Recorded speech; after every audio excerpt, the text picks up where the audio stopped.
Good evening and welcome to the October Mangan Park Neighborhood Association on October 26th, 2022 at 6 p.m.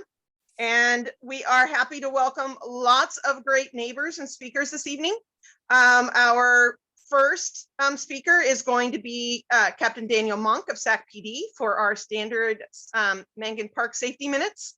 Our second speaker is County Supervisor Patrick Kennedy, and we are thrilled to have him with us this evening.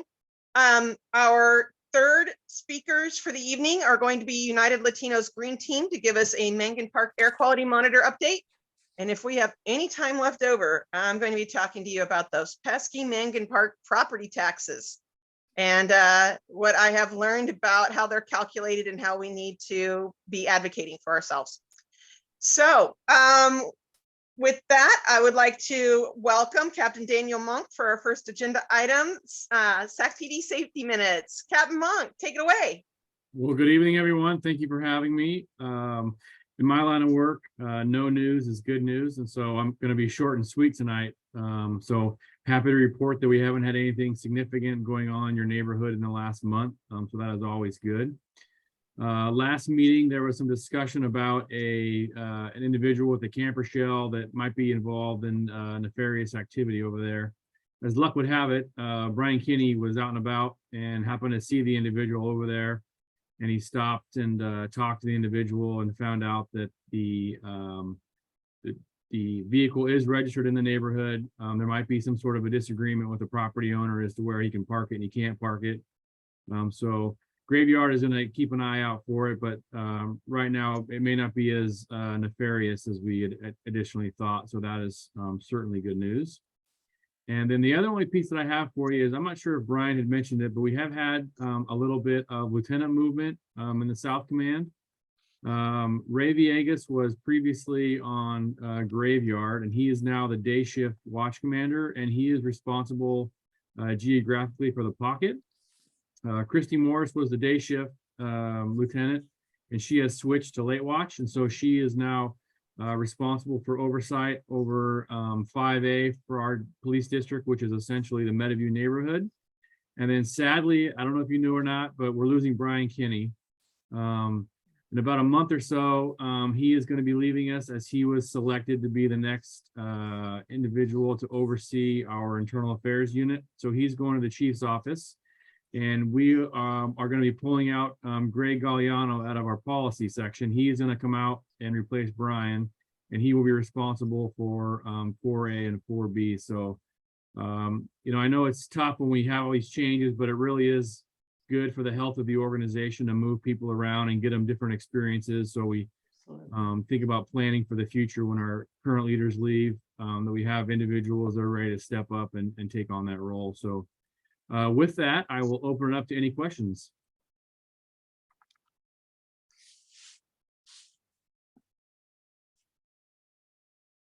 Anyone out there? You can officially raise your hand in Zoom, or at this point, you could just say, hey, Barry Boyd, do you have a question? That I do. Good evening, Jennifer, and good evening, Captain Monk. How are you doing, bud? I'm doing good. Thanks for asking. Right on, brother. Question is how, I'm sorry, not how, but have you guys been able to tighten the net, if you will, around these clowns that are still doing the donuts and burnouts here in both Meadowview, Mangan Park, and the surrounding area? Yes and no. So I do appreciate the information that you provided about some potential individuals that may or may not be involved. And so our POP team is looking at that. I've got our late watch officers keeping an eye out for that activity in that corridor. I'm also very cognizant that I don't want to over police your neighborhood. So I'm not sending a whole bunch of officers out there to just sort of do enforcement out there. So I'm trying to be very selective and timely about what's going on. And then the third piece of it is that I am actually overseeing a sideshow committee at the department, where we are trying to wrap our minds around best practices and how we can more efficiently deal with these individuals that are, doing the donuts, doing the sideshows, that are street racing on our neighborhoods, and deal with them more effectively. We did get a little bit of help from the state, and the governor signed a bill about a month ago that is going to give us the ability to enforce reckless driving on off-street parking facilities. Previously, we were not able to do that. So that is going to give us some help with like places like Delta Shores, where we previously didn't have that ability. So I know it's a roundabout answer, but I think in the short and the long term, we will be better off and some more tools to deal with those. But we certainly appreciate when folks call us and say, hey, there's, so-and-so or certain cars out here that are doing donuts. And, if you have license plates or vehicle descriptions, that is always helpful, because then we can follow up and figure out who those people are. And in the event that we can catch them in the act, we can seize their vehicles for 30 days and really make it uncomfortable for them to do that in Sacramento. Thank you, Captain Monk. I appreciate the information. You're welcome. Hope you're feeling better. Oh, brother, actually, I just got walked in from the hospital, but I'm doing better. All right. Well, glad to have you here with us this evening, Barry. Hang in there. So Jesse Reese, you have your hand up? Yes, I do. This is, I guess you could say, kind of a FYI thing. What's happening is, I wouldn't say I've been monitoring the road where the homeless are, but it's a great amount of homeless is starting to develop on Mac Road, east of the railroad tracks, heading toward the Deerfield area. They're on the right side behind the black graded fence. It seems to be more coming each day. And I know I know you can't keep up with it, but like I said, it's just an FYI, because what's actually going to happen in the interim is the more come, it's going to be more trash, going to be more blight. And that's kind of thing that I'm thinking is Mac Road is kind of a main thoroughfare in a sense of speaking. And I talked to a gentleman today, and he felt like the homeless is just political. That's why it's not getting done. And also the fact that other areas are sending the homeless population here. And I don't know how that's being monitored, because let's say maybe 2 years ago, we started with 3,000. And I don't know what the numbers are. Maybe this year we might have like 8,000. They're coming from somewhere. And if they're traveling from other areas, I think and I know this is probably out of your hands, somehow it has to be monitored. And I hope that area, which might be private property, I don't know, because it's fenced. So what could be really done about that? I know they have to go somewhere, but that is the main thoroughfare, and pretty soon it's just going to be trash everywhere. Well, I thank you for bringing that up, and your comments are spot on. And the first step really is just to let us know about it. The squeaky wheel does get the oil. The Department of Utilities has been doing some work along the canal over there, just west of Franklin, kind of by the post office. And I know there were a bunch under the overpass there. And so I think they may be coming out from under there because they are doing work over there to try and get ready for the winter and the rainy season. But certainly there are tools. If they are on private property, then we can have the property owner exercise their right to not have them on there, and we can remove them. Barbara has emailed me about some fires over there probably in the last few weeks. Right. And I forwarded those over to Impact, and I know that they reached the city manager's office, because I saw some emails back and forth, and ultimately I think we went out there and they were gone. But we're trying. That really is the number one complaint in every community that not just the South area, but the city. And so it is on our radar. We're doing the best that we can. There was an injunction on the city over the last couple of months that has been lifted. So we are having a little bit more ability to move folks than we have in the past, particularly if they're around critical infrastructure, private property, businesses, things like that. The sidewalk ordinance will help out, because if they do get pushed out to neighborhoods, then they can't be on your sidewalk in front of your house either anymore. And so, I know that we have to have a compassionate response. We can't forget these are individuals. These are folks that have family and that have, made life decisions that have kind of got them in that spot. But I also recognize that the homeless camps are horrible for residents and business communities, and you know, some of the effects, like you talked about the trash. You know, a lot of times there's drug abuse in those camps, and we really, I think, as a community, as a society, as a state, have to say what we're doing is no longer working, and we need some different solutions. And how do we get there? And the reason why I mention this is some of y'all might have heard about the family that traveled, I think, down from Camino that goes to Apple Hill every year, and they had their bikes on their campers. So someone from one of their homeless area stole the 2 bikes. Okay, so the bikes had some signals that they could find out where the bikes was located.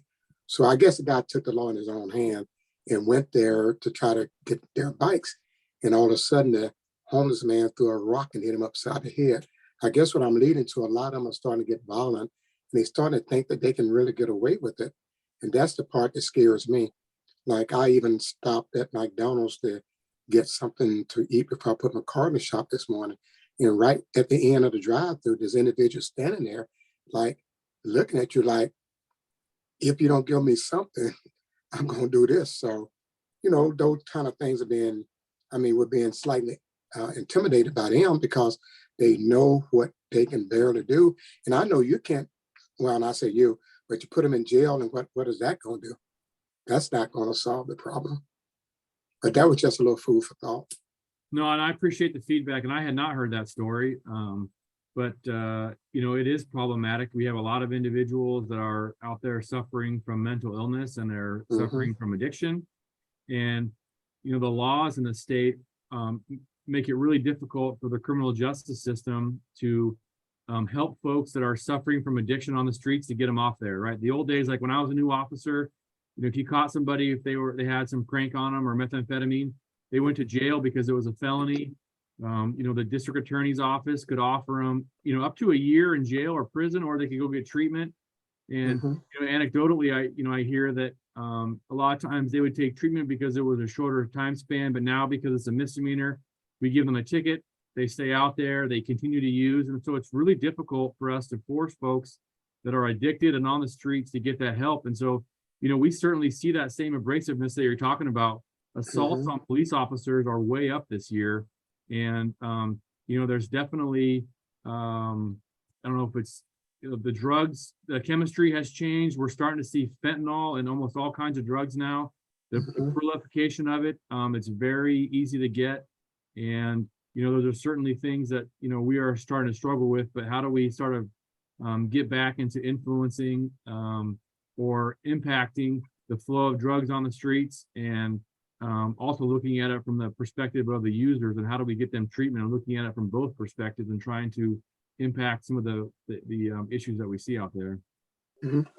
Yeah, thank you, and I yield my time. Any other questions before I ask a few?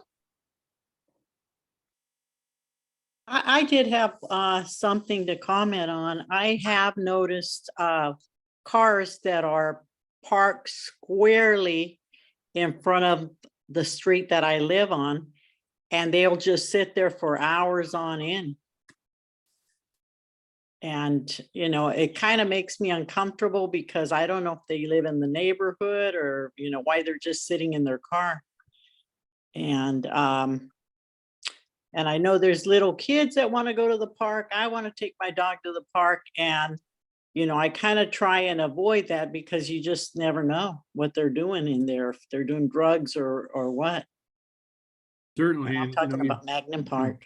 feel free to give us a call, and we can have an officer stop by and kind of see what they're up to. And Okay. that pains me to feel like you're not safe to go out in your neighborhood or to go out and use the park. Like, we got to make that better. Thank you. Will do.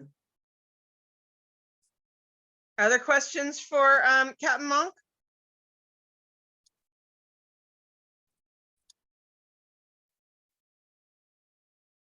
All right, so a couple of things in my head. One, I got some reports of some dangerous and intimidating behavior that has been happening around the Lanai shopping centers recently. So that's that kind of collection that's over there by the former Montessori school that's caught on fire twice and is completely boarded up, but still has electricity and water in it. You know, when I directly asked some business owners if their business was being impacted by it, they said no, but staff were feeling very unsafe. That they almost never were alone in the store anymore. They've had people come in and expose themselves. They have had people off their heads crazy in front of the store and inside the store. So far, no one's been hurt, which may be why you might not have heard of some of this. They said that every now and then they call the police, but they've also kind of learned that the police aren't, you know, when it comes to homeless people, there isn't as much action as there used to be. That they're, you know, kind of supposed to leave them alone, and so they don't call and report in the way they used to, because it's you know, they don't know what to do, so they're hanging in there. They're chipper. I give them full kudos for their enthusiasm for their businesses, but as much as they say they aren't losing sales or their business due to it, I think they're really on a borderline right there that could tip pretty easily, especially when staff don't feel safe. Everybody has to stay with the buddy until they get out to their cars. So on the other hand, Captain Monk, I will tell you that the business owners reported that they'd seen more patrol in the Lanai recently than they had before. So whatever they have reported, there has been a SacPD response, and they're grateful for it, and I'm grateful for that as well. But after talking the day, I realized that I need to, you know, it's not for you, Captain Monk. I don't know, maybe Supervisor Kennedy is listening. But I think that Montessori school, it's time for it to either be sold or bulldozed, because I was told over a year ago that after the second fire, that it was either going to be sold or bulldozed. Neither's happened so far. And if that property wasn't there with electricity and water, but unoccupied and unused, those businesses might be more stable and the staff might be safer. Well, I'm sorry to hear all that. I do appreciate your comments. I don't, you know, there's no directives from the top down telling our officers that they can't engage or be, you know, proactive on homeless individuals. And I would point to, you know, the Broadway and X Street corridor as an example of that. We are out there constantly dealing with individuals that are dealing drugs out there. And I don't know if you're on next door, but you know, I'm constantly posting arrests that we've made up in that area of individuals that are homeless and that are dealing drugs out of tents in that area. And so the same thing, it's really more about those type of issues are what we can and can't do. And so like an example of somebody exposing themselves is a misdemeanor. And so what the law says is that if a misdemeanor does not occur in an officer's presence, meaning if they don't witness it, it requires a community member who is willing to sign a citizen's arrest to take that person into custody. And if it is a misdemeanor, we're required to cite them out. Basically, we're required to give them a ticket under without, you know, there's some certain exceptions, like domestic violence is one of them. If you bring a gun on campus of a school, it's another one. But you know, it's kind of a misnomer that I think our officers don't want to do anything, or that we've given direction not to do anything. It's really just sort of what the law allows us to do. And certainly, you know, we want to fix some of these issues. So we're more than happy to meet with the property owners there. And, you know, I'm a huge proponent of SacPD. It's crime prevention through environmental design. And we have a number of success stories where that has worked. One of them is the Evergreen Shopping Center, if you've ever done on Mac Road. That used to be a huge hangout for gang members and violence. And if you go drive by there now, it's lit up like a used car lot at nighttime. There's great signage. There's a great partnership with security team and the police department. And there's really very little issues there now. And we're going through the same process over on the Mac and Valley High Shopping Center, where we just had our POP team go out and do a formal SacPD report. And they look at giving the property owners recommendations on like how high to trim your shrubbery and where you need more lighting, and how can we, you know, do things a little differently, like surveillance video in the shopping center that will not only prevent the crime, but when it does occur, give us some tools to follow up and arrest the individuals that are doing it there. So they're not comfortable doing the behavior there. And so I think those are some options that we can look at down the road for that shopping center. I appreciate that. That's a great response. I'll do my best to carry some of that information back. And maybe we can set up a little community meeting amongst them one of these days soon to help them out. And just make certain that all of this is communicated clearly to them. I think that sometimes there are just misunderstandings, miscommunications. I think people also get worn down and they get tired. No, I 100% I agree. And it's hard to say, yeah, I want to be the one to take responsibility for that arrest. And at the end of the day, they say, hey, you know what, just get them off my property and have them don't come back. And, you know, sometimes that works and sometimes it doesn't work. Yes, I think we've both seen that happen that way. And so then I'm going to double back to some of your opening comments now, because that was my new business that happened today when I got some reports and trotted over there to say hi to people after lunch. The camper that's been parked on 34th Avenue. I don't know if it was you or Lieutenant Kinney. I think it was Lieutenant Kinney I communicated with. As much as Lieutenant Kinney did stop and talk to the camper owner, and there was evidence that the person has an address in Mangan Park not far away, and that everything legally checked the boxes. I doubt the story that the owner gave to Lieutenant Kinney about the camper just being parked there because the landlord didn't like seeing it on the property. Here's why I doubt it and why I'd like continued conversation on this matter. For the 2 months it's been parked on 34th, it's had children's bicycles lashed on the top rack. And we all know that 2 bicycles left unattended for 2 months by the park would not still be there if the person was sleeping in a house around the corner. Next up, there is a live potted plant lashed to the bumper. In 2 months, it has not dried out. Someone who's living right around the corner wouldn't leave a potted plant lashed to the back bumper. So I suspect that there's a different situation, such as the address that was listed is like a cousin's house that lets them use it to get their monthly check. And handle auto registration and things like that. So please don't let that camper go. I think that the owner has not been honest with law enforcement, and there's visible physical reasons for that. We will certainly stay on it, but if anybody around there has, you know, surveillance cameras or video of activity that goes on there that might further our awareness of what may be going on, that'd be very helpful. That is a great point, and one I can continue to bring up with the city, because there are technically no Mangan Park addresses on 34th Avenue. Every driveway is on a named street, not pointed towards 34th.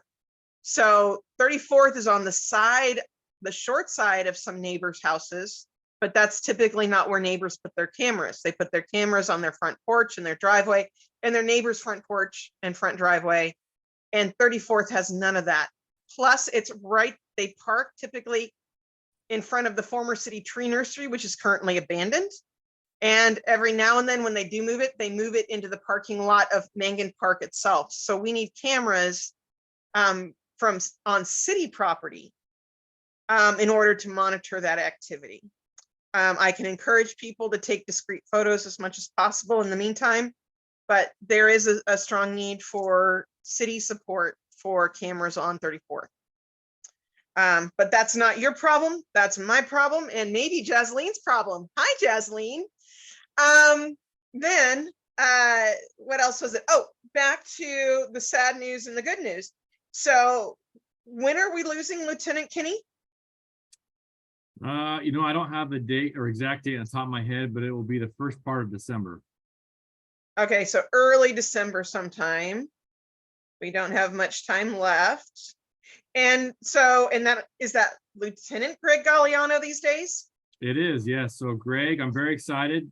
Greg has a lot of energy. I don't know if any of you know him or ever worked around him, but he has a lot of energy, and he is definitely an up-and-comer in the organization. He is coming out of the chief's office where he oversaw our policy branch, which has been a significant lift for him for the last few years, because as you all know, there were a significant number of laws passed that impacted law enforcement and our requirements for reporting, for use of force, for OISs and those sorts of things. And Greg was really overseeing that for us for the last probably year or two now, I think. I'm very excited to have him. I'm sad to be losing Brian. He is phenomenal, and he was a great resource for the South area. But I'm happy for him as well, because he is going on to bigger and better things. And I suspect that Brian will come out of there as a captain in the next few years. So I'm really happy for Brian. I'm kind of sort of happy for Brian. Kind of sort of happy for him, bum for us. But the actual person who can, in SacPD, who can receive the original blame for the Mangan Park Neighborhood Association existing is current Lieutenant Greg Galliano. So I first approached him after a meeting held in Southland Park about SEPTED and Mangan Park's challenges with SEPTED. And he said, why don't we walk Mangan Park together? And so I thought my co-lead Cindy and I would be walking with then Officer Greg Galliano and another officer. And when I showed up, Officer Galliano had pulled together almost 20 people from the city, SacPD, all kinds of places to talk about our SEPTED problems in Mangan Park. So the outcome of that meeting was we were told that Cindy and I needed to start a neighborhood association. So here we are. Vance Chandler and Adam Green got us, our biggest boost once we decided to start organizing and becoming a neighborhood association. So, kudos to them as well. But it was actually Greg Galliano who looked at me and said, you guys have a neighborhood association? You should have one. So that's our story. I'm excited to have Greg coming back. Lieutenant Brian will be missed. There probably will not be a Mangan Park Neighborhood Association meeting the 4th week of November. So we might be missing our chance to give our farewell to Lieutenant Brian, but if we'll figure something out between now and then. So let him know we're happy for him and we're bummed for us. And tell Lieutenant Greg I said hi. I will. Thank you for all that. Any final questions for Captain Monk? Because Supervisor Kennedy has been very patiently waiting for us on this longer than we expected agenda item.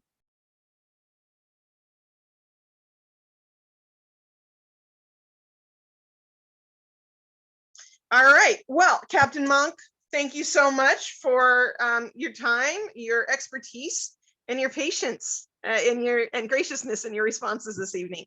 And I will be in touch, and we'll keep working with SacPD. I am going to probably let you go and save the part of the agenda item for getting a neighborhood watch going for a later point in time. So we're thinking about it. We're going to try to be our first line of defense, and then call for you after that. Sounds great. Thank you, everybody. Have a good evening. Bye-bye. And welcome Supervisor Patrick Kennedy of County District 2. Thank you so much for joining us this evening. How are you today? I'm good, thank you. It's good to be here. Well, you've now had an earful of how much fun we've been having around here in Mangan Park, and some of the reasons why I have sent a message off to you to hear from you and what's going on around public safety and mental health issues with the county. I've actually been meaning to reach out to you for a while, and I apologize for not doing this sooner. No, if you don't mind, I'll just jump right in, because I think the three subjects that I'll get a little intro first, but the three subjects that I believe that I saw through the emails, one is what you just mentioned, mental health, safety, and homelessness, particularly as it pertains to the county of Sacramento. But I can also touch upon efforts with the city and the county. Also air monitoring around Mangan, and the leaded gas issue at Executive Airport. So if you don't mind, I'll jump into those 3 issues. I'm going to do something well, first of all, let me start by saying I'm glad to see that Mangan Park has a neighborhood association. I started the Hollywood Park Neighborhood Association in 1992, was the first president. Before that, I was a neighborhood association president in Oak Park. And then I moved to Hollywood Park.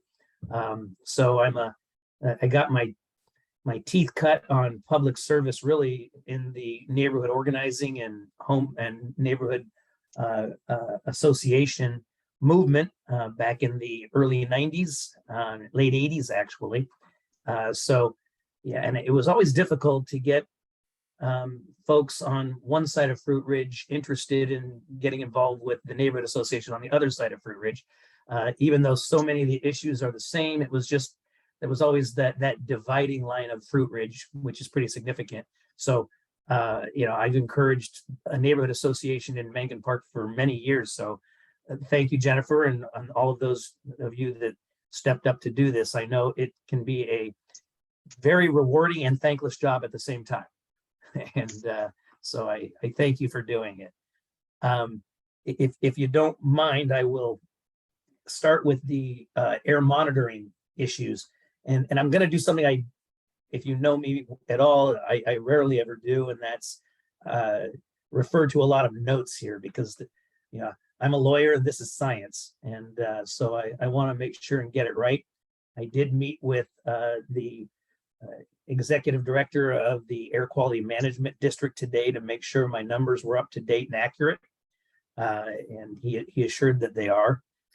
So in the vicinity, in the South Sacramento vicinity that is affected by the area or affects Mangan Park area, in what air quality folks consider to be relevant.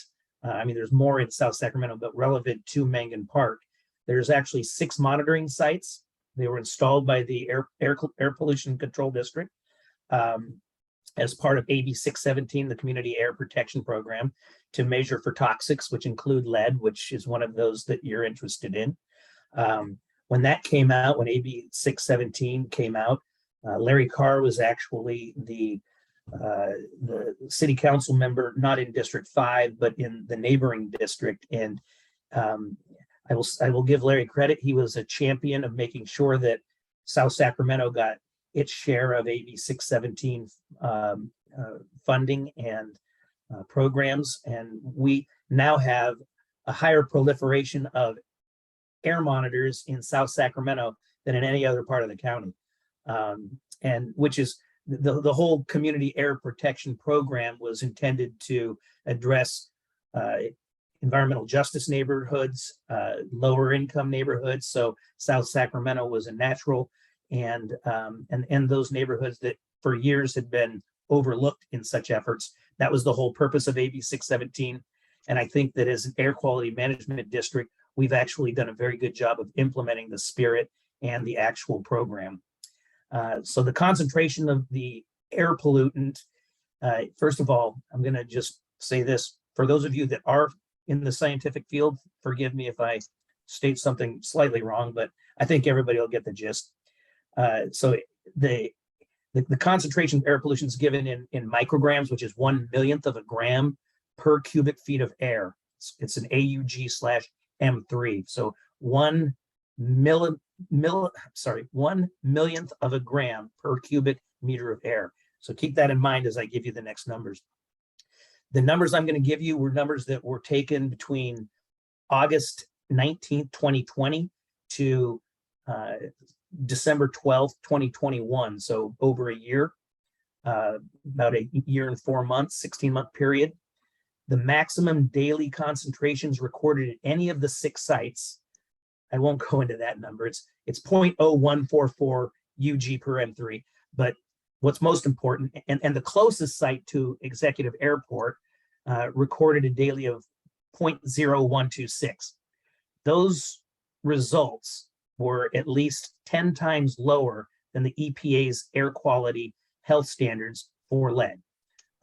So it's far below what are the numbers that the EPA looks at for before they're concerned. It's you know, just a small percentage.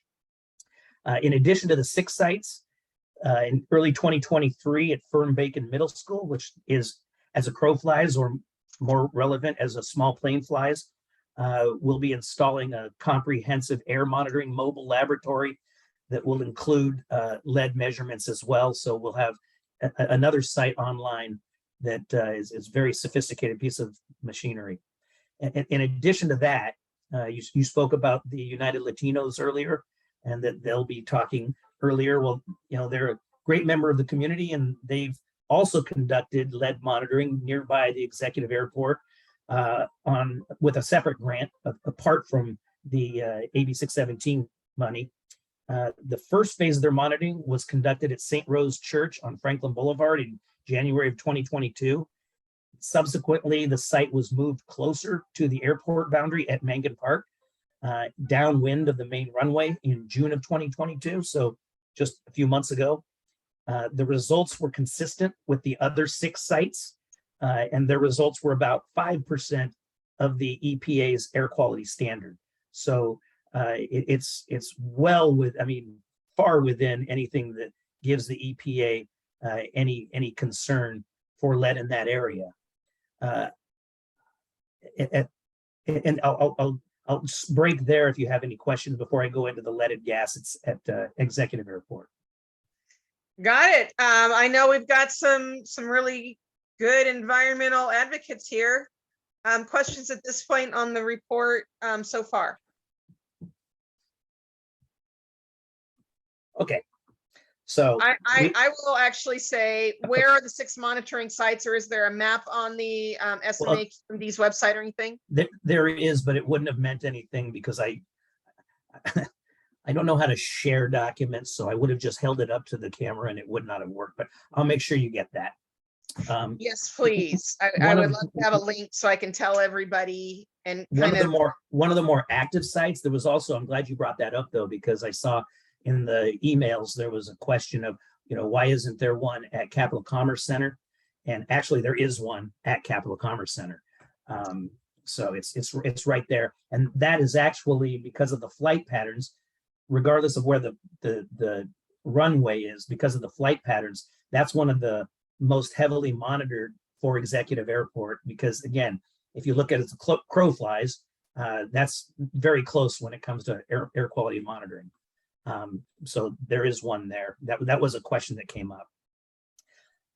On the leaded gas at SAC or Executive Airport. So sorry, this is Kevin Fernandez. Sorry, with the Green Team, United Latinos. I do have a question about the list of monitors. Yeah. Because I did take a look at the list of monitoring locations, and you said there were 6, but on the AB 617 website, I think there's over like 15 of them. Yeah. So, I was just giving you the ones that were closest to Mangan Park. Oh, okay. Got it. That's why I said in South Sacramento, let me give you an example. This is kind of an interesting story. There was a project going in over off of LC, near LC and Stockton Boulevard, and neighbors were concerned about air quality because it was going to store RVs and trucks and boats, and it was that type of a facility, and people were concerned about air quality. So I tried to condition the project to have the applicant of the project pay to have a monitor and also the tracking of the monitor at the site, and our own air quality staff, who, you know, they're obviously pro air monitors. It's what they do. They told me, they said, Supervisor Kennedy, that's fine, you can do that, but it won't do any good because we're so saturated and covered in that area. We're already capturing the data that we need. So again, through the good work of the community, organizations like United Latinos, again, you know, the work that, you know, I've done, the work that Larry Carr did on the Air District, we have the highest concentration of air monitors of anywhere in the county. But those 6 are just the ones that are the closer ones to Mangan Park. So on the leaded gas issue, this is pretty complex, because this came about because the small airport in Santa Clara, actually, they passed an ordinance to not allow the sale of leaded gas at their airport. And so there were some in the community that said, well, why doesn't Executive Airport do that? And there's a few reasons we haven't done it. And actually, the Santa Clara Airport has not fully put that into effect because there's threats of lawsuits from the federal government and others. But because this is all monitored by the FAA first, but ultimately the EPA. And so the feds really control how this works. One of the things that people don't realize is that we don't, so the city owns Executive Airport and the county leases it for $1 a year. And we operate the airport because we have an airport system. But the FAA controls who goes in and out when. We have no control over that. So for example, if people, I mean, we can't stop somebody from landing there. We can't stop somebody from taking certain flight paths. That's controlled by the FAA. We have some control over the flight path, but most of it's controlled by the FAA. We do sell leaded gas at the airport. Our contractor that runs the airport sells leaded gas. Your small planes that you see in general aviation, which is all of the planes at Executive, they only fly on leaded gas. They cannot use unleaded at this time. That's being worked on through technology, but that is the current situation. It's called avgas, aviation gas. And so unleaded avgas with a high enough octane rate, it's just not available to support the operations of general aviation in general. So the majority of airports, almost every airport in the United States that has general aviation and sells gas has leaded gas at this point. Now, there were congressional hearings on July 28, 2022 to look into this, and the Environmental Protection Agency is evaluating whether emissions from piston engine aircraft operated on leaded fuel contribute to air pollution that endangers public health and welfare, including lead. So on October 7th, 2022, the EPA announced a proposed determination that emissions of lead from aircraft that operate on leaded fuel cause or contribute air pollution that may reasonably be anticipated to endanger the public welfare. The proposed endangerment finding will undergo public notice and comment under federal regulations. This is not local, it's federal. And after evaluating the comments on the proposal, the EPA plans to issue a final endangerment findings next year in early 2023. The EPA's consideration of endangerment is the first step toward application of the EPA's authority to address lead pollution. If the proposed findings is finalized, the EPA would subsequently propose regulatory standards for lead emissions from aircraft engines. The EPA plans to issue a proposed endangerment finding in late 2022 or early 2023 for public review and comment, and plans to issue an endangerment finding as early as 2023. If the EPA finds that aircraft emissions present an endangerment to public health or welfare, it can establish limits on aircraft emissions and possibly ban leaded gas at general aviation air facilities. If the EPA establishes limits on aircraft emissions, then the Federal Aviation Commission or Administration has the authority to regulate aircraft emissions through development of standards for the composition of chemical or physical properties of an aircraft fuel or fuel additive. So the EPA has to act first, then the FAA has the ability to act and limit or make adjustments. The FAA has also launched simultaneously what's called an Elimination Aviation Gasoline Leaded Emissions, otherwise known as EAGLE.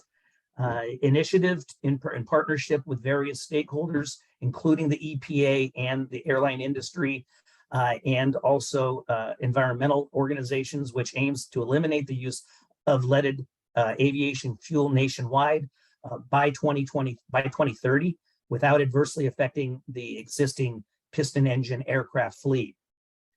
Now, for the county at this time, the county plans to work with the FAA, and I've met with the administrator of the FAA on this, and they're holding very steadfast that this has to be done on a national basis, not on an airport by airport basis. And the reason for that is you're flying an aircraft and you're low on fuel, you land at a general aviation facility, there's no gas, it's difficult to see what you do. Now, some say, well, you can bring it on, you can bring it in if necessary, but we don't like that as a county because we don't want gas to be transported for security reasons, for leakage reasons, for a lot of fueling related reasons that are also not good for the environment. So we're working with fuel provider at Executive Airport to facilitate the replacement of low lead fuel and an unleaded 100, in the industry called 100 octane substitute, when it becomes available. It's not yet available or does not work with the general aviation aircraft. So that's where this is going now. Now, keep in mind that on a realistic basis, if we were, we would likely get sued by the FAA. Not likely, I almost guarantee we would be sued by the FAA, and we would have injunctive relief against us to not be able to eliminate the use of leaded gas at Executive. But if, let's say, we were able to do that, all that would result at this point, because it's not a nationwide thing, is your user at Executive Airport would get in their airplane, they'd fly to Mather or Rio Linda or a number of the other or McClellan, and a number of the other airports in the area, and they would fill up there and they would fly back to Executive. So it would not reduce one trip. As a matter of fact, it would likely add trips over Mangan Park and the surrounding area, because they'd be flying back and forth to get their gas rather than getting fueled there. So even if we did it and we were able to do it, it would not accomplish what it is we want to accomplish, and that's less lead over the neighborhood. It very likely could result in more lead over the neighborhood. Now, all of that being said, because it's not complicated enough, keep in mind, back several years ago, there was the issue at Mangan Park of lead at the shooting range. And Council Member Chenier and I worked very closely together because the city was the operator for decades, or they contracted out the operations of the shooting range. So it was city property and city operated technically. So the city was the party that was responsible ultimately, even though they weren't operating the facility. And we're talking decades of use. So Council Member Chenier and I work very closely because it's the county that's responsible for ultimately overseeing the cleanup under the direction of the State Department of Toxic Substance Control, DTSC. The city and the county work closely together. We decided to expand the testing area and not just go around the park and around the shooting range. And we went further because there was a question. Is this from the shooting range, or is this from Executive Airport and the flights going over? But what we found, and this is all publicly available, the findings of the studies, that we did soil samples throughout in the Mangan Park neighborhood. Once you cross the street from Mangan Park, the lead dropped dramatically, and we found very little lead in the other parts of Mangan Park. It was really concentrated across the street and in the park itself, and very highly concentrated directly in the vicinity of the shooting range. The ventilation system was spewing it out for decades, and so it was on the roof all around the immediate area, and we did find higher levels than usual right across the street. But once you went a house or two beyond, the level of lead was very consistent with houses built in that era because of the lead paint that was used. And it was very consistent. Now, the issue of the shooting range is not a unique one. There's an exact issue going on right now in San Diego where there's a publicly administered shooting range that also they're finding high levels of. My point for bringing that up is that we studied it to find, is this the airport or is this the shooting range? And the determination by experts was it's not the airport. So it's the airport's really causing, now, ultimately we want to get to 0.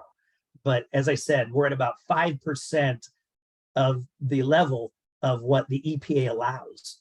So it's really not the issue that we were afraid of.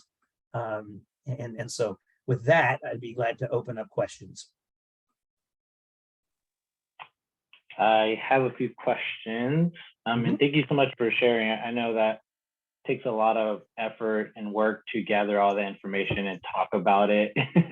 You know, I'm give right at my level of competence. So I'll give you a little bit of my background. I am sort of a community scientist by heart.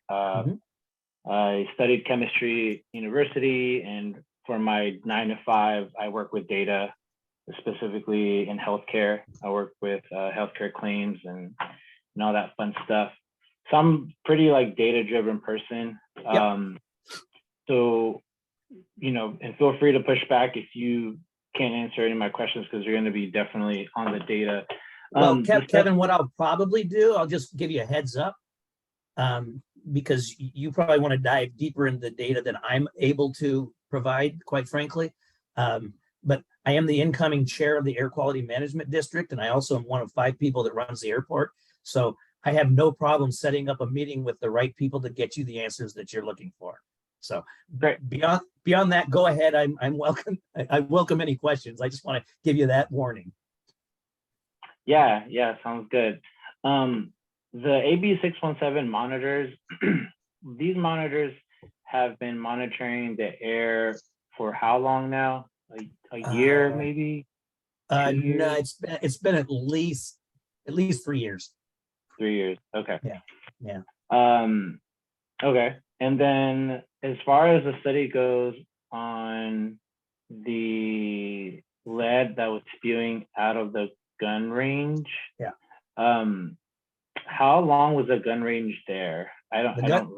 Gun range was operating for 30 years, 30, 40 years. Got it. Yeah. So over 30 years of time, basically, and who knows when the malfunction was happening with that air vent. It was spewing out lead. I don't think it was a malfunction as much it was people didn't recognize 40 years ago, this is a problem, you know. I mean, we know a lot more now than we knew then. Yeah, for sure. That makes sense. I guess what the point I'm getting at is, I think in terms of monitoring and the data that we have, we're still relatively new to this, specifically in the region. I know in my experience, once again, with data and sort of the time it takes to get reliable data, it takes a while, specifically if you're trying to correlate these with health conditions. So I kind of see the information that we're provided so far, and even the information that I'm gathering through United Latinos, as really preliminary. Like, only time is going to tell, you know, really the levels that we'll see lead and also the effects that it'll have in the population. I also have another couple questions, now going back to the data again. In terms of the local airports, you said that if there was a possibility that airplanes, if they don't land here, they'll go somewhere else and refuel and then just come back here, and they'll have that back and forth. How many of the airports in this region still also provide lead-based fuel? All of them. All of them, okay. Yeah. And do we know the aircraft type that are not yet able to intake the 100 octane level? Yeah, Like, is it all aircraft or certain engines? that no, can't? it's the general aviation, the smaller aircraft, like you see at a facility. All of the ones you see at Executive Airport. We also have general aviation at McClellan, which is a private airport. We also have general aviation at Mather, and we have general aviation at SAC International. So it's virtually at every airport. But your larger aircraft, your newer aircraft, they don't necessarily run on. It's the smaller piston driven, not jet driven. It's the piston driven engines that currently require the leaded gas. So, okay, so, and this is where I'm completely ignorant to this. So are you saying that all general aviation aircraft operate on lead-based gas, like across the US? Yes. Or, Yes. okay. So that, which means that every airport, every at least like municipal or, private airport has to sell leaded gas. Is that what you're saying? Well, I can't speak for private, but the FAA has told us that they would not look favorably upon us being that. I don't know. I'll just be honest with you. I know how public airports work because that's the world I live in. I don't know about like Rio Linda or Cameron Park or Murrieta. I don't know how they operate, but we are highly regulated by the FAA as a public airport. Got it. And I'll give you an example. And this is not a secret. It wasn't popular with a lot of people, but years ago, Council Member Chenier and I worked together and tried to close the airport, thinking that it's a wasted land use that could be something that would much better serve the entire community. Not every neighbor, by the way, agreed with that. There were neighborhoods that were very vehemently against that. But we floated the balloon, let's say, and we met with folks in DC. We met, of course, with our congressional delegation, and across the board, they said, we won't let you close it. You cannot close it. You have to have general aviation facility that's dedicated to general aviation. Otherwise, you will, they'll come after us legally. We'll have to pay back, tens and tens of millions of dollars in grants that we've received to maintain the airport. I mean, the penalties are very, very significant.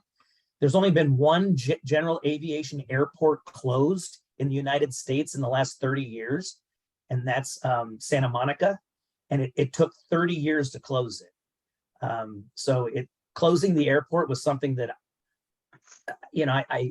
it's probably strong to say I thought it was a good idea, but it was certainly worthy of looking at and see if that was the highest best use. And the FAA categorically said, we won't let you close it. And, if you do, we're going to be punitive, not just at SAC Exec, but at your other airports as well.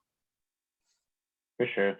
Yeah, I don't think I'm advocating, or I would say there are many organizations that are advocating for the airport to be closed, but certainly the transition from lead-based fuel to unleaded fuel, I think, is a point of conversation, to say the least. It certainly is, and I think that, and I'd be willing to advocate on behalf of that to speed it up and not take the slow route. And really, the way to do that would be for us to reach out to our congressional delegation in Doris Matsui and Ami Berra. Sounds good. I don't think I have any more questions. I appreciate you commenting on it. Well, feel free to contact me, Kevin, if you want to have a meeting with some of our science folks over in AQMD or the airport, but I think your interests are more AQMD level. I'd be glad to do that. For sure. Do you have your email dropped somewhere? I'm pretty easy to find. Just kidding. I'll help you out, Kevin. Okay. I was just joking. Appreciate it. So there's those issues. Oh, I see that. Oh, Herman, I haven't seen you for a long time. How you doing? Great. How are you, Supervisor Kennedy? Good. Good to see you. Hi. So I just I appreciate all the answers you had. I think all of us have a good understanding of what's going on here with the FAA, and that's why we're really looking forward to the United States EPA's endangerment study results. I think that's going to help us out a lot for the long run. Yeah. The SAC EJC, our group is not interested in closing down the airport, but we are interested in changing the fuel. Yeah. And creating a education and awareness strategy in the region about lead abatement, lead reduction. And that's something that the public health department and the county can take on already. Is this something that you could elaborate on, or maybe help us understand how we can get that rolling? Because that we don't have to wait for the FAA or the US EPA. We can do that now. Well, there's certain things we can't do. I mean, I can't regulate the kind of gas that's used, and that's what this issue is. If it's lead from other sources, we're already doing that through our environmental management department, as well as the air quality management district. Lead is one of the things that at all of their monitors is one of the many components that is monitored. But our environmental management department already monitors for lead. We will go out and inspect a site that is that is suspected to have lead for one reason or another, just as we do, so many toxic chemicals. Our environmental management group is basically broken down into two areas. One is restaurants and food safety. That's one end of the house. And the other half, all they do is toxic chemicals. And lead is one of the things that we're already work on. And we already work to remediate, like we did at the Mangan Park site here a few years ago. Yeah. And the other thing is that we have one of our South SAC allies whose 2.5-year-old baby came back with blood test results twice the amount of what an adult should have. And that was 9 micrograms in the baby's bloodstream. So what we would like to do, and this is what we're planning with our coalition partners, is that we want to encourage more mothers to have their kids tested for lead, to get that data out there. Some of the clinics and hospitals already have that data.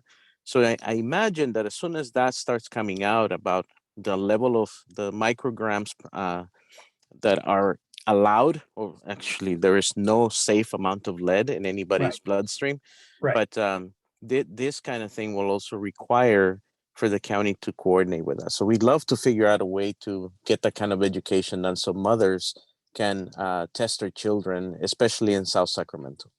Yeah, you have my full support. And, what I'm told is that still, after all these years, when I was a kid, this is probably why I'm not so smart. I actually used to chew on the windows, and I grew up in South Sacramento, and those houses that were built in the 50s and 40s, 50s and 60s, they all use lead paint, and so much, and it's still there. And once it starts chipping off, that's what we found in some of the soil samples near Mangan Park. Was we found actual lead paint soil samples still there. So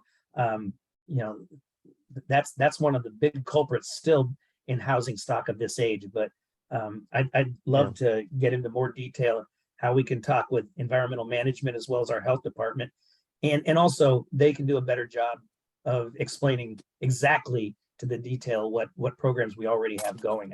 I think that would be a helpful place to start, so we're at a baseline. Thank you. I appreciate that. Thank you. Yeah. Thank you. Barry. Herman, any more questions? Barry has his hand up. Barry. Thank you. Long time no see, Supervisor Kennedy. Yeah, good to see you, Barry. Good to see you too, bro. Couple of questions. I have a question outside of pollution, but I don't think I heard an answer. Not an answer, but I'm not certain if you touched on it. And that is,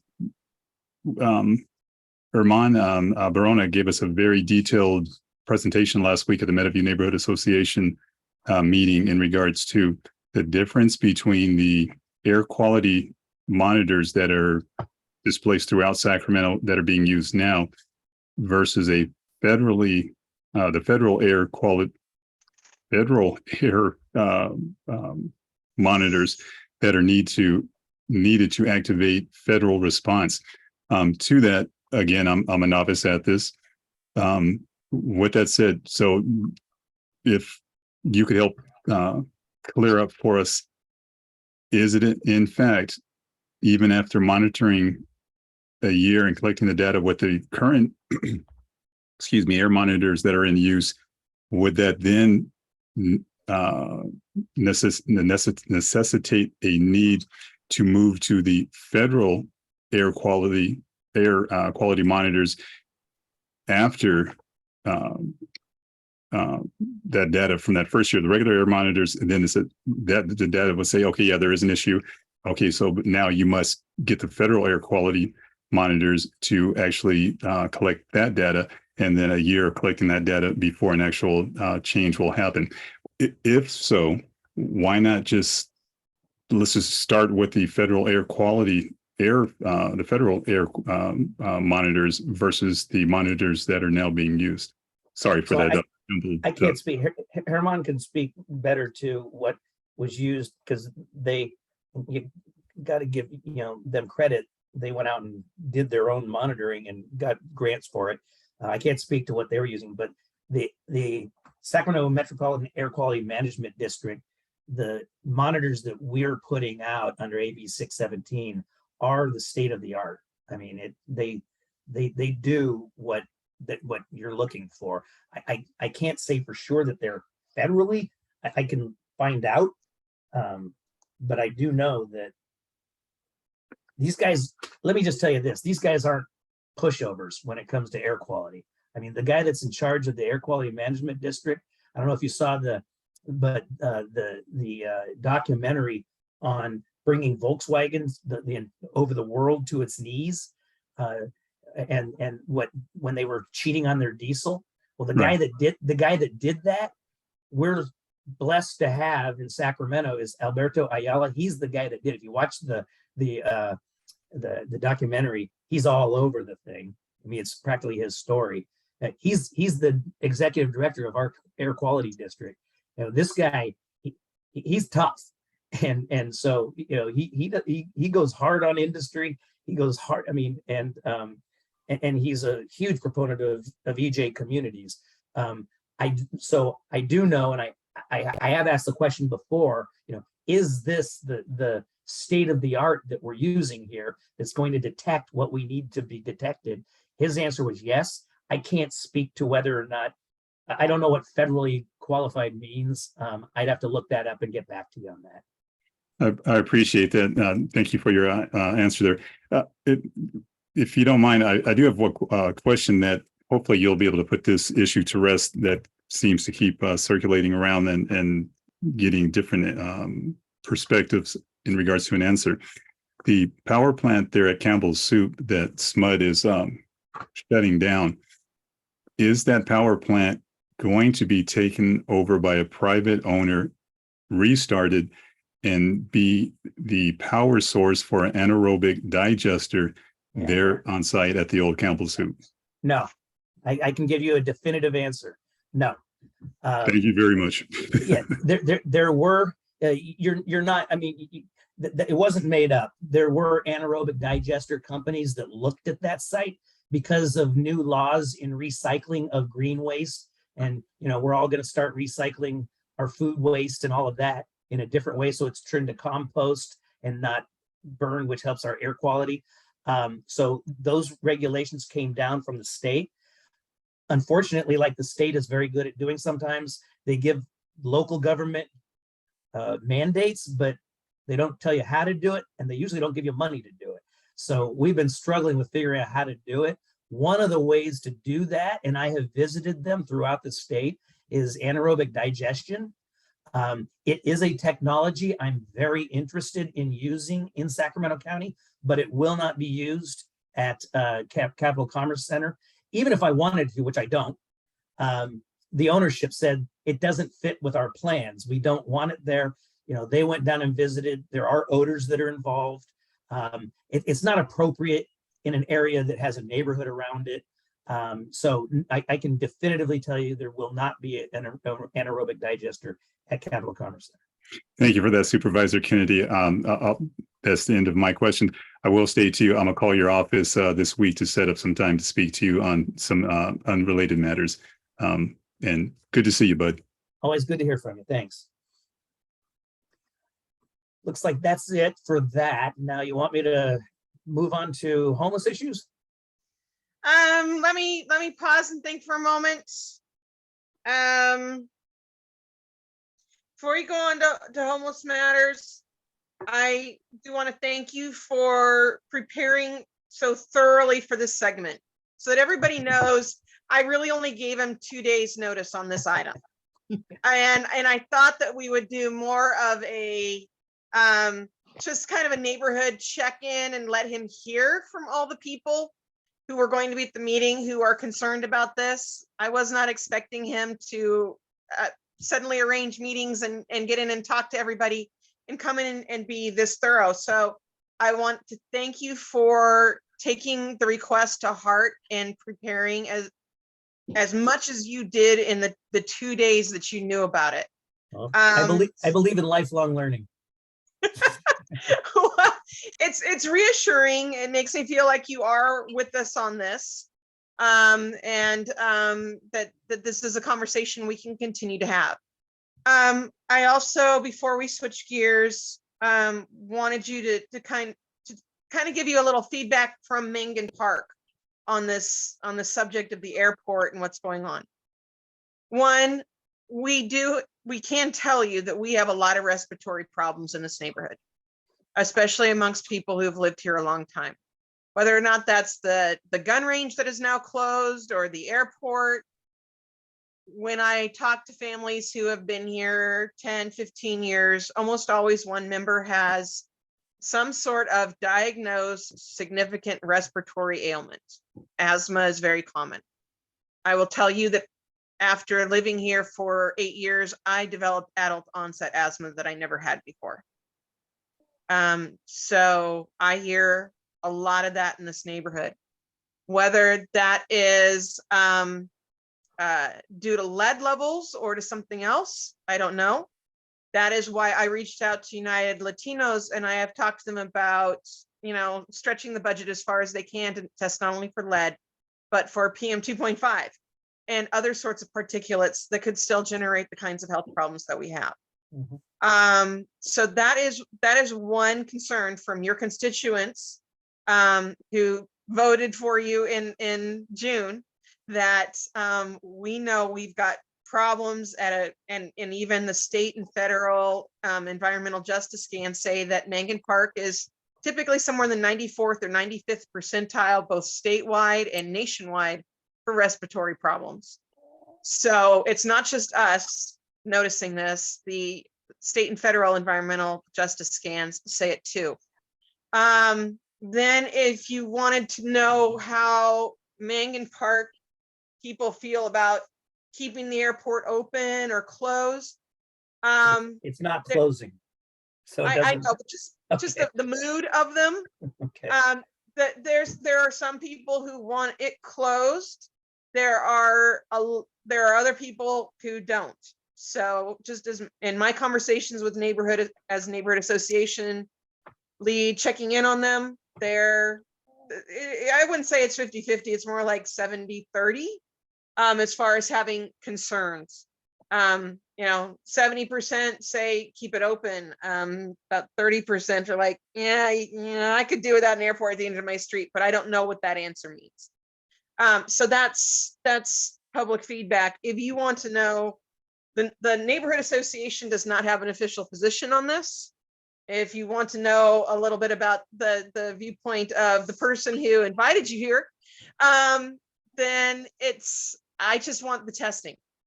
I'm not advocating for the airport to go low lead. I'm not advocating for it to be closed. I just want the testing. I want to know what is causing our respiratory problems. And accept that there could be multiple factors. There could be other factors unrelated to the airport. You know, we might have a lot of things to look into here. So that's also why I'm so grateful to see your enthusiasm for what could be an ongoing conversation for a long time around improving the health of Mangan Park and Hollywood Park residents, because I think Hollywood Park is kind of in the same situation that we are. If you got your start there, yes, across Fruit Ridge, I think there are some other problems. So thank you for being so thorough. And that's just a little feedback for you, so you know who you're talking to and what's going on amongst your constituents in this area. So next point, where are you going for homelessness? Yes. So I'll go over some of the things that are Oh, wait a happening. minute. Jesse, did you just suddenly raise your hand and I missed you?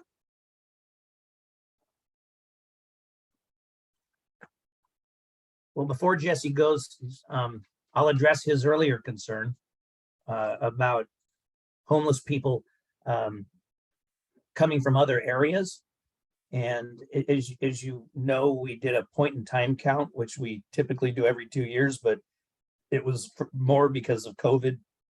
And we did the fairly recent point in time count, and it showed what you typically see in most places in the country. And that's about 70% of the homeless people who are homeless in an area are actually from that area.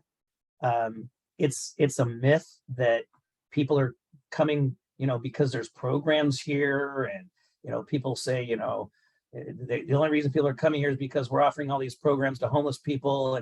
And I've been involved with now homeless issues for quite a while. And I can tell you that typically homeless people don't think that way. They're not calling up from other cities and saying, hey, what kind of programs do you have? But homeless people are just like you and I in a lot of ways, in that they want to be where they feel comfortable. They want to be where they feel they have a network. They want to feel where they're familiar. And so the majority of your homeless people did not come from outside the area. They came from Sacramento, and a large percentage of those came from a 5-mile radius of where they're currently homeless. And that's just the statistics bear that out.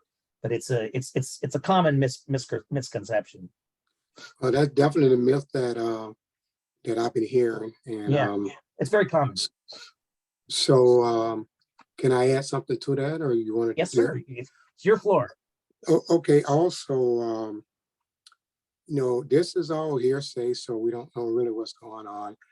The city says that county won't help. The Yeah, I'm county gonna says get to city that. don't. What, Jesse? Why don't I go first? Okay, I'll wait. Okay. Yeah, 'cause I got a big long thing in my head here I want to share with you. So Okay. and I think it'll answer that question. So let me lay out some stuff, and then you guys can ask me questions all night long. Probably be more effective. So I'll get to that part in a minute. Let me get to some of the things that have occurred fairly recently. And most of what I'm going to address are county issues, just because that's the jurisdiction that I have any say over. But I'll get to the city county thing in just a minute. First of all, yesterday we did adopt at the board, we did approve the purchase of a former Sam's Club on Watt Avenue for a 14-acre homeless site to utilize the warehouse and the large parking lot that's fenced in around it for what we call a safe stay community. Now, our safe stay communities, we're not warehousing people. We're going to bring in healthcare. We're going to bring in through probably Molina, but maybe other providers as well. Liberty Dental, we're going to bring in for dental screenings and health. We're going to bring in Highland Charter schools to do adult education, help people get their GED and help job placement. We've got our own drug and alcohol providers we're going to bring, and these are all on-site drug and alcohol programs, as well as mental health programs will be brought on-site.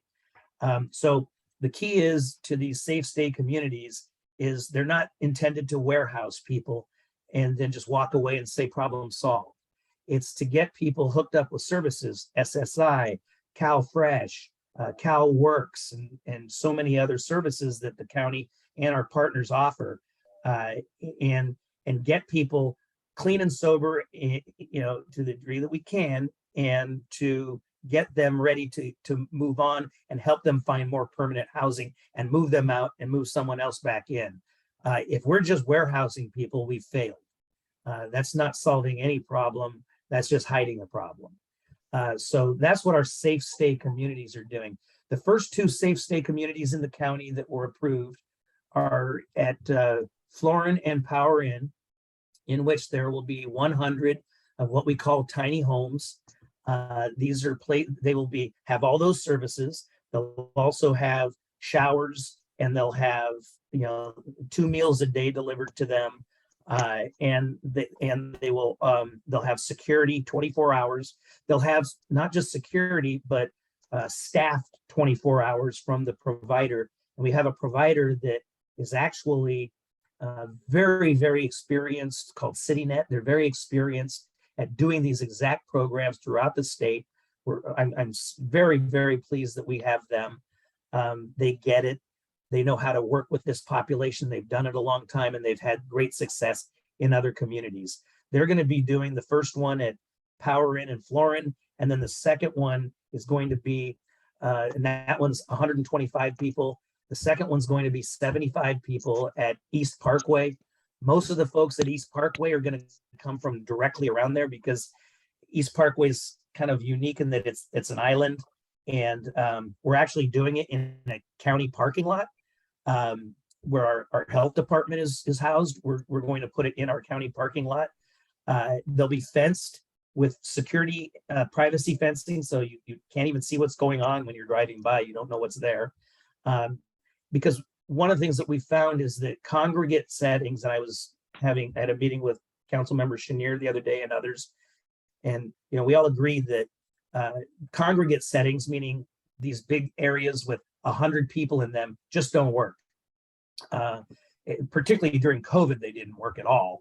But they don't work because a lot of homeless people will look at that and think, I don't want to go in there. I'd rather stay in this tent. I don't feel safe.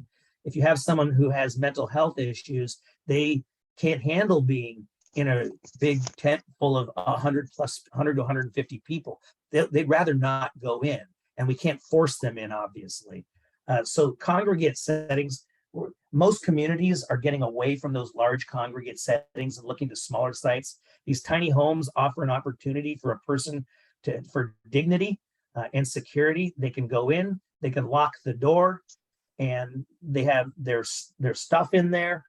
They have a heater and air conditioner, and and they're about 8 by 10, each one of them. There's some for couples that are a little bit bigger, and they will people are much more likely to go into these. That being said, with our Stay Safe Communities programs, at least initially with the ones that we have approved so far and the one we're about to approve, people can't come and go as they please. You can't just walk in and walk out and have your friends come in. There's security at that gate. There will be metal detectors, and bags will be searched. But there's still low bar because, and the only way you get in, by the way, is if our encampment teams, they are a multidisciplinary team made up of social workers, housing experts, mental health workers, and they go in to identify what services are needed, but they also gain trust with people. A study showed that you don't get anywhere with this population typically until you have 7 touches. And so they gain that trust over time. They then know who it is that is an ideal candidate for these. And then they are taken in a van to the site. They are checked in. They are given the orientation. They have to abide by rules, and they can only leave if they want to stay in the program and they want to continue to receive the services, including food and shelter. They can only leave. A shuttle bus is going to leave 3 times a day and drop off at locations like the county welfare office. It's not called Will County Welfare Office anymore, but you understand. Or at other sites that are like the SETA job training site. There will be fixed sites where they will be dropped off, not in neighborhoods, and where they can get services outside that they need to help them become self-sustaining and move on into more permanent housing. So it's not that in and out.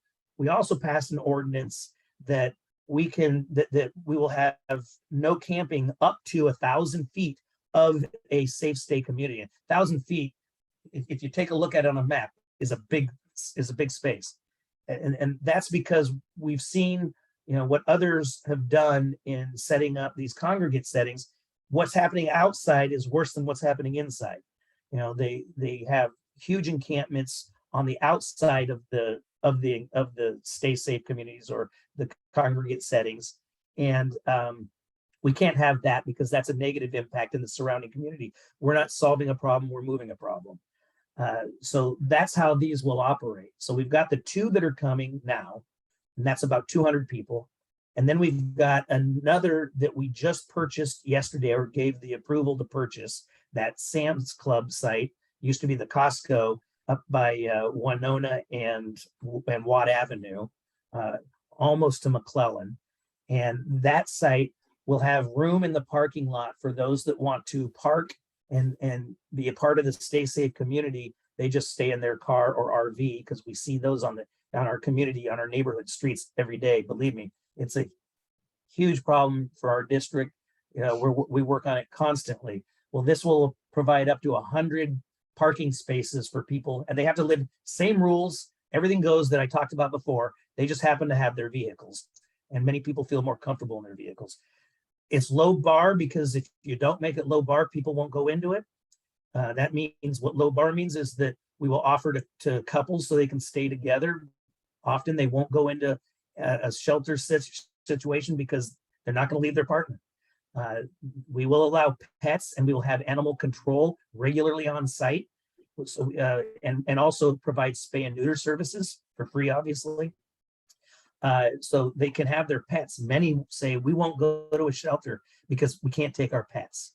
We'll have a location for storage that's locked up, and it's in a storage container, and not, just spewing out. As we know, it's not just the homeless people, it's all the stuff that they have, because that gives our social workers an opportunity to help them declutter, which is part of their mental health services. Patrick. So they can also bring their stuff, and then we will work with them to get rid of some of this stuff and to declutter their lives. And once they feel, studies show that once they feel more secure in their living situation, they tend to feel that they don't need all of that to hold on to, and it's their security blanket, so to speak. They don't feel that way anymore.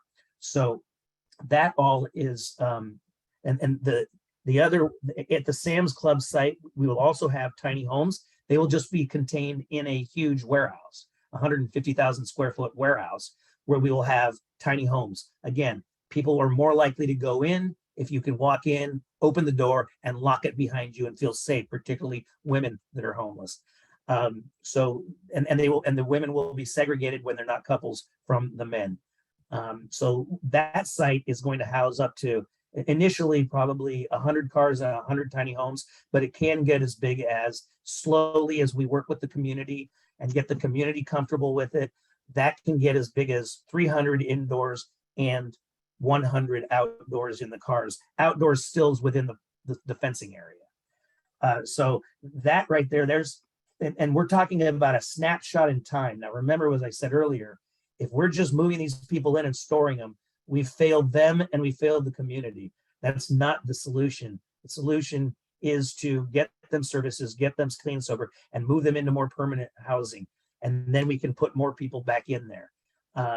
We also opened up, I negotiated with Salvation Army to get a 60-bed site in the River District that will target those that are camping on the American River Parkway.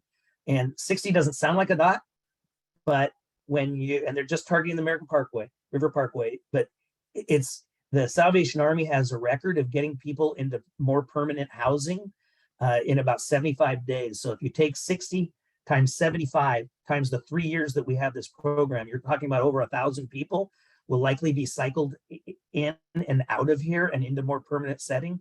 So that's, that's about half of what we figure is on the parkway today. So over the course of time, that will be a huge difference. Those are the ones going on right now at the county. We also have 2 more project home keys that we are on the verge of pulling or turning the key on, I should say. One of them is the Motel 6 over by Scandia off of I-80. And that one, this is through a Project Home Key, which the way Project Home Key works is the state buys the hotel, and then we, being the county and the city and SHRA, Sacramento Housing Redevelopment Agency, do all of the tenant improvements. Sometimes have to put kitchenettes in. Some hotels, like the one we just opened up in Natomas, which houses 125 people, it's all services on the bottom floor and then 3 floors of housing for 125 people. We provide those services along with the city in that one because it's in the city. Another one at the old Fairfield Hotel off of, is it Fairfield? Or it was Fairfield. Anyway, the hotel off of La Mancha and Mac Road, that is one. Again, services downstairs, 125 units upstairs. If you drive by that today, I could ask you, what did you see? And you'd say a hotel. You don't have people congregating around it. You don't have people just coming and going with shopping carts. These have full services, and they do live by rules. There's security, there's fencing, wrought iron fencing, there's security, and those have been tremendously successful. We've got 3 more of those coming online. So that's another 450. So we are making significant inroads at finding shelters. Now, I'll go a little further and say that finding shelters is not the long-term solution, but we have to use shelters to get people off of the street, out of the parkway, out of our parks as quickly as we can. One of the things I learned years ago when I was on the board of directors for Sacramento Self-Help Housing, which provides housing for a lot of our homeless people already, is that, until you get someone stabilized, and this is just common sense, but until you get someone stabilized, get them into housing or shelter, not permanent housing necessarily, but stabilized, safe, secure shelter. You cannot provide them with mental health services. You can't provide them with the drug and alcohol services they may need. They're just not going to accept it. And it's just impossible to treat them when they're living on the street. So we need to focus on 2 tracks. One is long-term housing, which we've got 800 units of housing that's going to be developed largely for this population in South Sacramento. The city of Sacramento just announced they're going to do another 850. So we've got the long-term housing we're focusing on, and I'm just talking about South Sacramento. I'm not talking about other areas. But we have to also keep that short-term. So that's kind of where we're going at this point. I'll open it up to questions. Oh, your question was it Barry, I think, on the city and county, the city-county issue. So it is true that the city and county were not coordinating as we would hope and as we would like them to. I'll tell you, I've been to many counties throughout the country, and where you have one large city in a county, that friction is always there. Not saying it's right, it's just that it's not unique to us, but we recognize that we need to do a better job of coordinating our services. We also need to do a better job of just communicating with each other, because a lot of things that you've heard from the city, like the county's not going to offer mental health services in the city, just false. That's not true. Drug and alcohol programs, they're not going to do it in the city. They're only going to do it in the unincorporated. Not true. Matter of fact, we increased our budget for drug and alcohol programs from $46 million last year to $86 million this year, largely to address this issue. But we did embark upon a 2x2. Talks kind of broke down for a while. 2x2 is 2 members of the Board of Supervisors, 2 members of the City Council. And the reason for that is because the Brown Act, we can't have a majority. And if you have more than 2 of the of the Board of Supervisors, since there's only 5 of us, then we can't meet like that. So we can only meet with 2. The city had 2 members. We recently reconvened, started having very fruitful talks and discussions. And I think largely because we went from 2 to 4. It wasn't, when you only have 2 members of a 9-member board, the information isn't trickling out. So you might hear things from some council members, and I talked with them. I represent, 4 council districts. I did 5 until redistricting. So I talk with them regularly, have good relationships with them. And it was clear that what they were saying was what they were being told, whether it was true or not. So you can't fault them for that. Well, with the 4x2 now, there's 4 members of the city council. We're finding that that information is trickling down in a much better way. They're starting to understand. We've educated them, brought in experts on how funding is done for mental health, how the county does funding, because county budgets are extremely different than city budgets. They're very complicated because of all the federal and state funding that we're responsible for. And we don't have, we have, you'll hear we have an $8 billion budget, but only $600 million of that is actually discretionary. The rest is we have to follow state and federal rules of how we spend it. 600 million is discretionary. Of that 600 million, much of it is semi-discretionary, meaning that it goes into certain pots, and we can determine in those pots how it's spent, but it still has to go in those pots. So a small percentage is actually discretionary, much of which has to go to the sheriff's department, because the sheriff's department, as opposed to mental health, as opposed to so many other programs, as opposed to child protective services, adult protective services, all these other programs that foster care that we operate, they all have federal and state funding. The sheriff's department depends largely on some grants, but largely on our general fund. Otherwise, we can't fund them. So that's kind of a overall the way our budget works. So we've met now several times. We've gone back and forth with iterations of what we're calling a partnership agreement. Partnership agreement lays out if there's an encampment in the city of Sacramento, and we're going to do this at all 7 cities, although the city of Sacramento, we know, is the one with the largest population of homeless people. About 67% of our homeless, we think, are in the city. So we've been meeting on the partnership agreement. I believe we are at our last iteration. There was a meeting held with staff. Our staffs are working better now than they ever have before. We had a change at the county executive's office. County executive is now working with the city manager very closely. They talk almost on a daily basis on this. And more importantly, their staffs, being the city staff and our homeless, we're about to relaunch it's going to be reformatted to an actual homeless department, are now working together better than they ever have, which is great for us because it was very frustrating. A lot of it was just miscommunication or lack of communication. Now this lays out exactly when it's a city encampment, here's what the city will do, here's what the county will do, here's how we will interact, here's who will contact whom, here's the leads, because unless we lay that out, there's no accountability. You have to, before you lay out, before you have accountability, you have to lay out expectations. And this will do that. I believe that we're going to have that partnership agreed upon and approved in November. So we're actually in a much better place than we've frankly ever been. So with that, I see there's a couple of hands, and I believe Barry was first.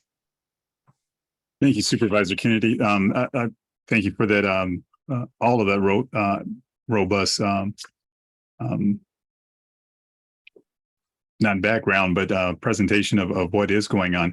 I believe that that question did come from City County, was from Mr. Reese there, but okay. Thank you for the answer nonetheless. Yeah.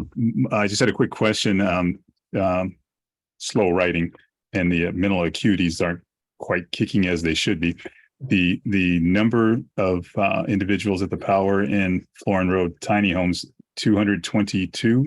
No, at Power Inn, it's going to be 100 tiny homes, but it will accommodate 125 people. 75 will be geared towards single people, and 75 of the units and 25 of the units will be doubles. So that's 125 people.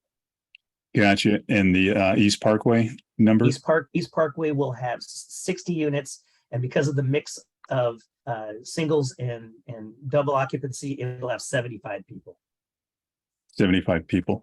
Now, that location, is that the abandoned building there on Bowling Green? No. It's up against 99. It's on the other side of the creek from Home Depot, over by 99. It's Okay. where the county's Department of Health Services building is, the Grantland Johnson building, and it has a very large parking lot that is only used about 1/3. So we're going to take part of that parking lot at county property, or we lease it. We're going to take that and do it there. Thank you. Now I'm clear on what you're, the area. Thank you again, Supervisor Kennedy. Yes, thank you, Barry. Barbara, Hi, Patrick. hello. Uh, I was just at the Jill Hooley thing, by the way. Oh, isn't that In Seattle. phenomenal? Yeah, it Oh my was. God. I didn't expect to like it nearly as much as I did. It was. I didn't amazing. either. I've never been that enthusiastic about art. I mean, glass art, but About glass, yeah. yeah, but he does something totally different. Oh yeah. Yeah, I would like to buy in there, but that's not ever going to happen. So, just recently we talked to our councilwoman, and we get these big ideas and we start meeting and we get excited, and we get into the neighborhood, good neighbor policies, and we spend way too much time talking, getting excited, and then poof, no funding. And that's the question I keep asking. What's the funding? Well, yeah, we have funding was the first answer. Second answer was we've got part of the funding. So the last was we don't have any funding and none of these things are going to happen. She was saying that she did not want to, nor did any of the other council members. They don't want to just start something that they can't continue over the years. This won't be just a year's project. Do you have the funding for all of that time? The commitment for the funding? Yes.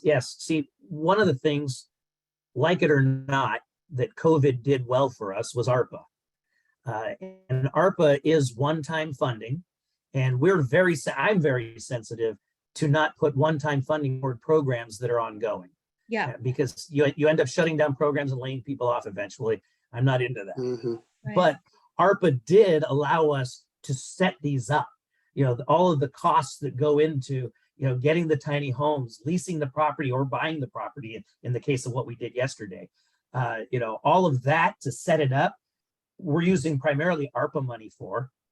But the ongoing expenses will come out of our general fund and other programs we have from the federal and the state. We spend, not counting ARPA, we spend about $181 million the county does on homeless programs currently. And that's spread across like what we spend for homeless people with drug and alcohol and mental health. That's included in that. So it's not just shelter, but yes, our intention is not to set something up that we can't continue on. I will tell you this, and this is in the partnership agreement, or it should be in the final. It wasn't the last one I saw.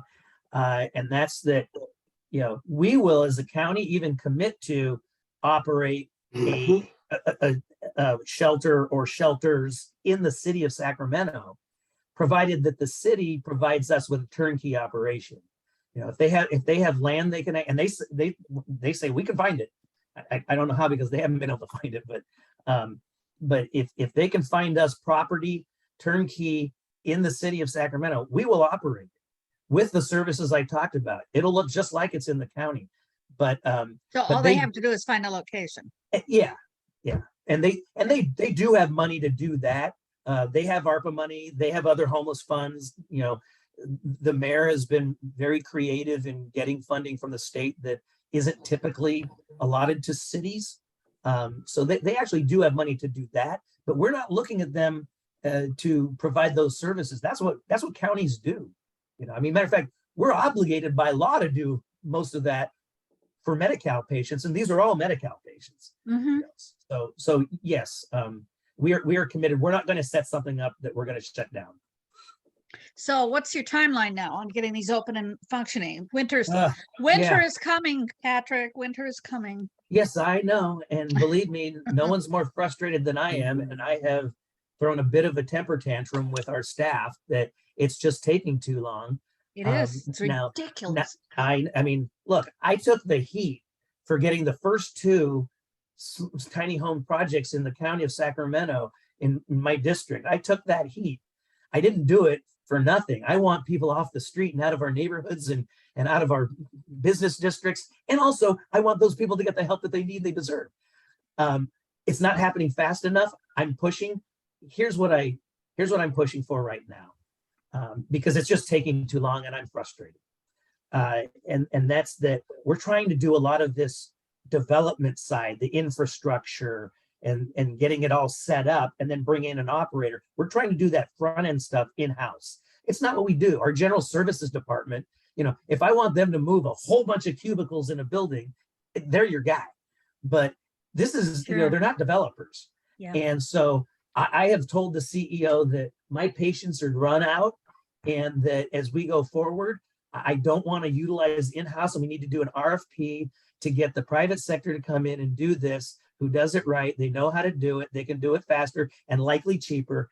And so that's the direction I'm heading in. We're not there yet, but that's what I'm pushing for. Okay. Now to answer your question of when, I can't answer that question because the answer they gave me was totally unacceptable, and I won't take it for an answer. Oh, you're our guy, Patrick. I'm so No. happy because I've been No. just screaming I mean, around town about this. As an example, the operator that we have has said, look, in our experience, porta potties is a disaster. You have to have plumbed bathrooms. Otherwise, it doesn't work. We had planned on porta potties. All right, so if we're going to plumb it now, that's going to delay things. But I'm talking with the operator and saying, okay, I understand your point. I get it, you the experts, but you can't tell me we can't do porta potties to get these things up and running while we're plumbing it. Yeah. You know, I mean, you know, too often we let perfect be the enemy of good. And at this point, we need a lot of good, and nothing's going to be perfect right now. So I'm with you. No one's more frustrated than I am. As somebody who's put a lot of skin in the game, I feel like we're operating, you know, in county government. I'll just say county government. I won't speak for any other agency. You know, we keep talking about this as being an emergency. We talk about it as being urgent, but we don't act like Critical. It's crisis. Yeah, we don't act like it. We act like We get mad at them. We act get like it's mad at just- them for building fires, you know? We act like it's I just get it. another, but we act like it's just another county program. And Yeah, and if the levees broke right out here behind my house, well, not quite behind my house, but if the levees broke, you know, we would have an emergency response ready to go, and we would know how to evacuate people, and we have the Office of Emergency Services with plans, and we'd be able to do it. This is no different in my mind, and we need to treat it like a levee just broke because we're underwater here with homelessness. So, What about bringing in the Army Corps of Engineers to do the plumbing and the infrastructure? Is that a So- possibility? They will do levees. We found that out here. yeah, they do levees, and is this chair of the flood control agency. I can tell you that that's probably not going to speed things up any. Well, I know what you're saying, but I mean, I have you're to gotten me, another. to me, you're throwing a level of bureaucracy, a big bureaucracy on top of a level of medium-sized bureaucracy. Okay. I see what you're saying, but my experience in dealing with the Army Corps is that, you know, it's not necessarily what they do, and I don't think it would get done any faster, to be honest with you. When Yeah, you have decisions being made 3,000 miles away, it doesn't really take into account what the community feels normally anyway. I have to tell you my story offline sometime. I think I remember Oh, yeah, the detention basin. yeah, I'm aware. okay.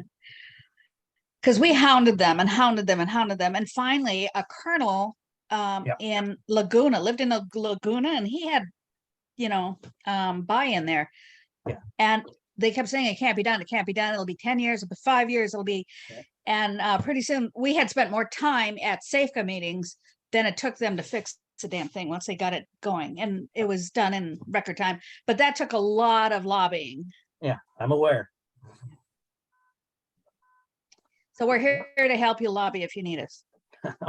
I might just do that. Okay. I think Erica was next. Well, thank you. Hi, Supervisor Kennedy. Hi, Erica.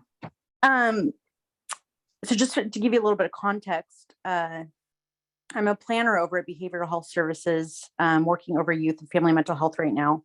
And in transition to go over to work in the homeless encampment response team.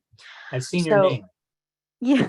And so I'm getting a different view, because all these folks have been working together for a long time. And so I'm in that transition period where I'm attending some of these meetings, and also added context, I worked at DHA for about 5 years in the homeless and housing support program. And one of the things that we did was social workers were out in the field helping homeless residents or, people in encampments actually have real-time follow-up and things done to their cases. My understanding is that's not happening right now. And my experience and also working with that population, just doing tenants' rights work and homelessness stuff, is that they don't know when they're going to have their next ride to go to a DHA office. And so it for us to put that, if this is indeed happening, right? Because I've only just started going to some of these meetings, and I guess, has this come up at all? As far as, it's Like folks in the encampments having real time follow up on their cases. So it is not to the degree that it's going to be, and your hire is evidence of that. As you probably know, we've been aggressively trying to hire in basically every department in the county. Even when we have funded positions, it's difficult right now in this hiring environment to fill those positions. So we are aggressively doing that. But we do have encampment teams going out and doing that work now, but we're going to significantly increase the number. And we're also, as you probably are well aware of, next month is going to come before the board to actually restructure, and we're going to have actually a homeless services department. It's not just going to be a program. It's going to be a fully funded staff department. That's going to help tremendously. Everybody's going to be in the same place instead of, hey, we need help from solid waste because of all of the garbage. We'll pull from solid waste, or we need help from DHA because we need to get people with services. We'll pull from other. We're actually going to it's going to be more of a matrixed approach so that it's a comprehensive approach to it instead of piecemeal. So I'm glad you're getting in there. It's exciting. I think you will see a significant difference here. It won't happen overnight, but it does come to the board, I believe, on November 15th for approval. It will get 5 votes, and we're ready to go. These things are funded. That's the good news. We're not saying, hey, we don't have the money. Right now it's just we need to put it into place and make it happen. Okay, thank you. Yeah, I was just asking because I was wondering if there were any like technical or maybe even like PII related, like, personal private information related stuff that kept that from happening. No, not so much. Remember that, when the teams go out and they interface with homeless people, for example, the first safe stay community, the one on Power Inn and Florin, will not allow registered sex offenders or those that have been convicted of a violent felony. Now, there's privacy laws that are involved there, but they have to sign a waiver to allow us to do that background check. So a lot of this, as you also well know, we can't make homeless people. There's a lot of things we can't make them do. Right. I know. They, and in all honesty, the bar should be high for what, taking away people's liberties and rights. And so a lot of this has to be somewhat voluntary.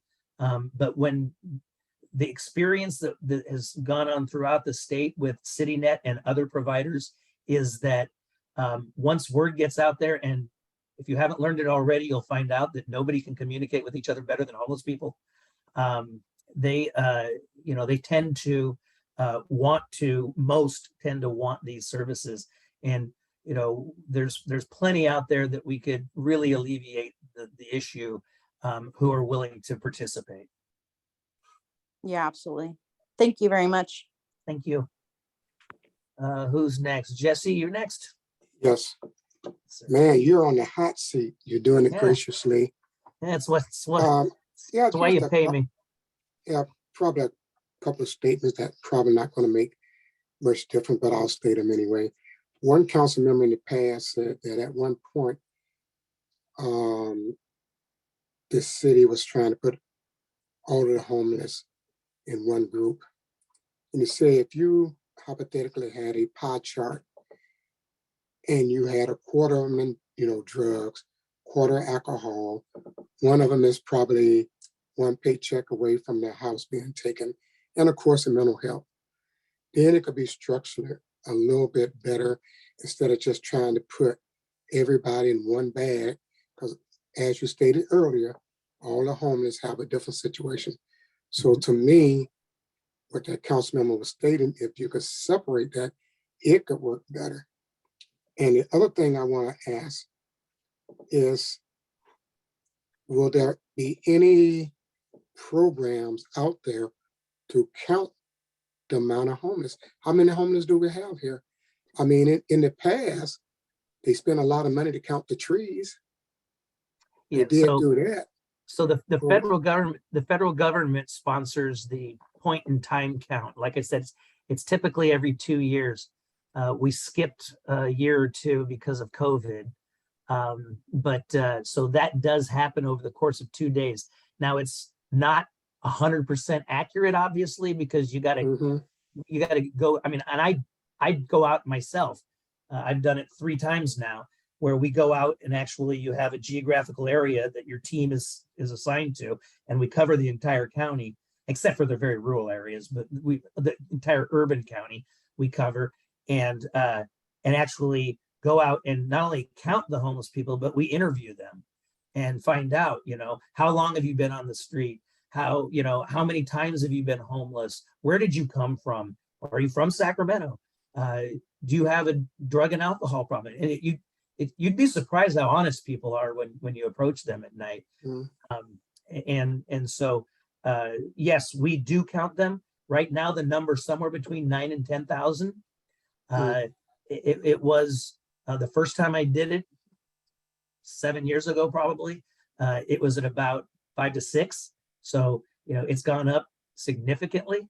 Yes. And part of that is there's a lot of reasons for it. But, you were in the ballpark when you had your pie chart. About somewhere around 30 to 40% of homeless people are addicted to drugs or alcohol and have significant mental illness, not just I'm depressed, but significant mental illness, or both is often the case. Now, keep in mind that, most people will tell you that if you weren't addicted or mentally ill before you were homeless, you will be, because of the trauma that's associated with being homeless. So 30 to 40% fall in that category. About 20% or so, 20 to 25%, it's a lifestyle. And some of the homeless advocates don't like to hear me say that, but it's a fact. I mean, we've always had homeless people. It's homelessness isn't new. It's just the numbers are new. And when I was a kid, we called Old Sacramento Skid Row. It was homeless then. Then a large part of the remaining population, they're, like you said, it's an economic situation. Those are the easier ones. Those are the ones that need some help getting a first and last month's rent deposit. We have a program for that. Those are the ones that lost their job during the downturn or COVID, and we're going to have job placement programs for them. So those are the easy ones. The drug and alcohol dependent and the mental health, those it's on us, the county, to serve those folks, get them clean and sober, get them stabilized. And some of them, let's be honest, some of them will never be fully stabilized. There are people with mental health issues that are so significant that they need permanent supportive housing. And we are building that. We've got units that are being built. like the ones I talked about at the Home Key, the hotels. Those are permanent Mhm. supportive housing. That doesn't mean that we intend for them to stay there permanently, but it does mean that there's no time frame. We're not going to have them there for 3 months and say, okay, get out. Hopefully we'll give them the services they need to stabilize and we'll find more secure housing for them and move them out. That's the goal. But that's kind of where you're at. And then that 25%, at this point, to be honest with you, if I could get homelessness down to 25%, you know, I'd be pretty happy.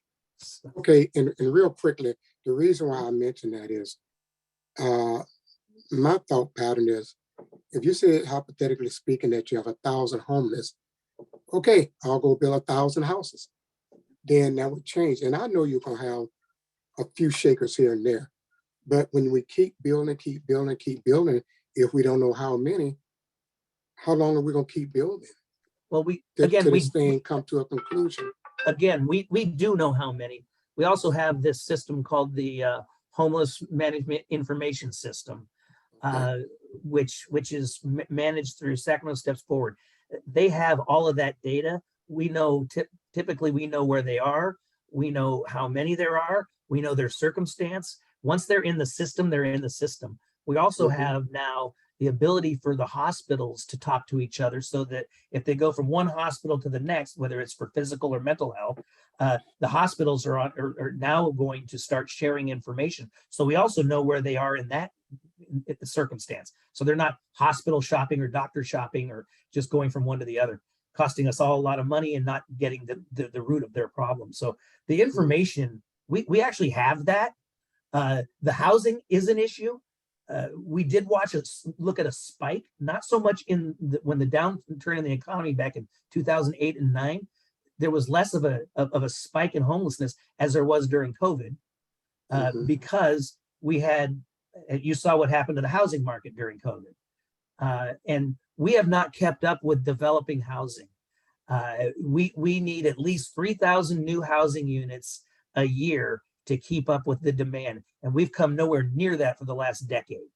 Now, what's the reason for that? Well, there's a lot of reasons for that. Some of it's market driven, and it's tough to have affordable housing when you have people from the Bay Area paying cash, though that's starting to fix itself. But also I've embarked upon an effort at the county, and I believe the city has done the same thing, but to identify if we're not building enough housing, whether it's affordable or market rate, and we need both. If we're not building, why not? Let's identify the barriers. Let's identify those hurdles and lower them. What barriers are we putting up as a county? How can we do a better job of getting people in and out of the development process so that a developer and a nonprofit affordable housing developer comes into Sacramento and they say, with your system, I can't make it pencil out. I just can't do it.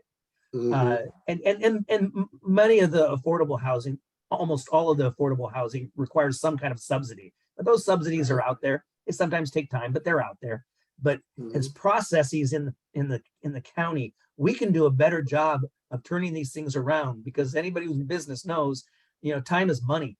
And these developers, even the nonprofits, they gotta reach a certain level threshold, or they just can't make it pencil. So we recently went through a very thorough. I actually brought in the former city manager from Sacramento, Ray Carriage. He came from Portland, and I had him, and he did a study. We commissioned him to do a study over 3 months to really dive into what processes are we doing wrong? What processes can we do better to encourage more housing to be built? So we're about to make all of those changes at the same time. So I believe that you're going to see more housing. Again, in South Sacramento alone, you have Mutual on the Boulevard. That's about 150 units for low income and homeless folks with services provided. You have Cornerstone, which is another 154 units plus of affordable and homeless folks with services. And also, I believe 17 Habitat for Humanity homes is a part of it, so that it actually is home ownership for low income people that otherwise would never have home ownership. You have the San Juan Motel site That's slated for another 150. So that's just in that area in South Sacramento of 450, 500 units.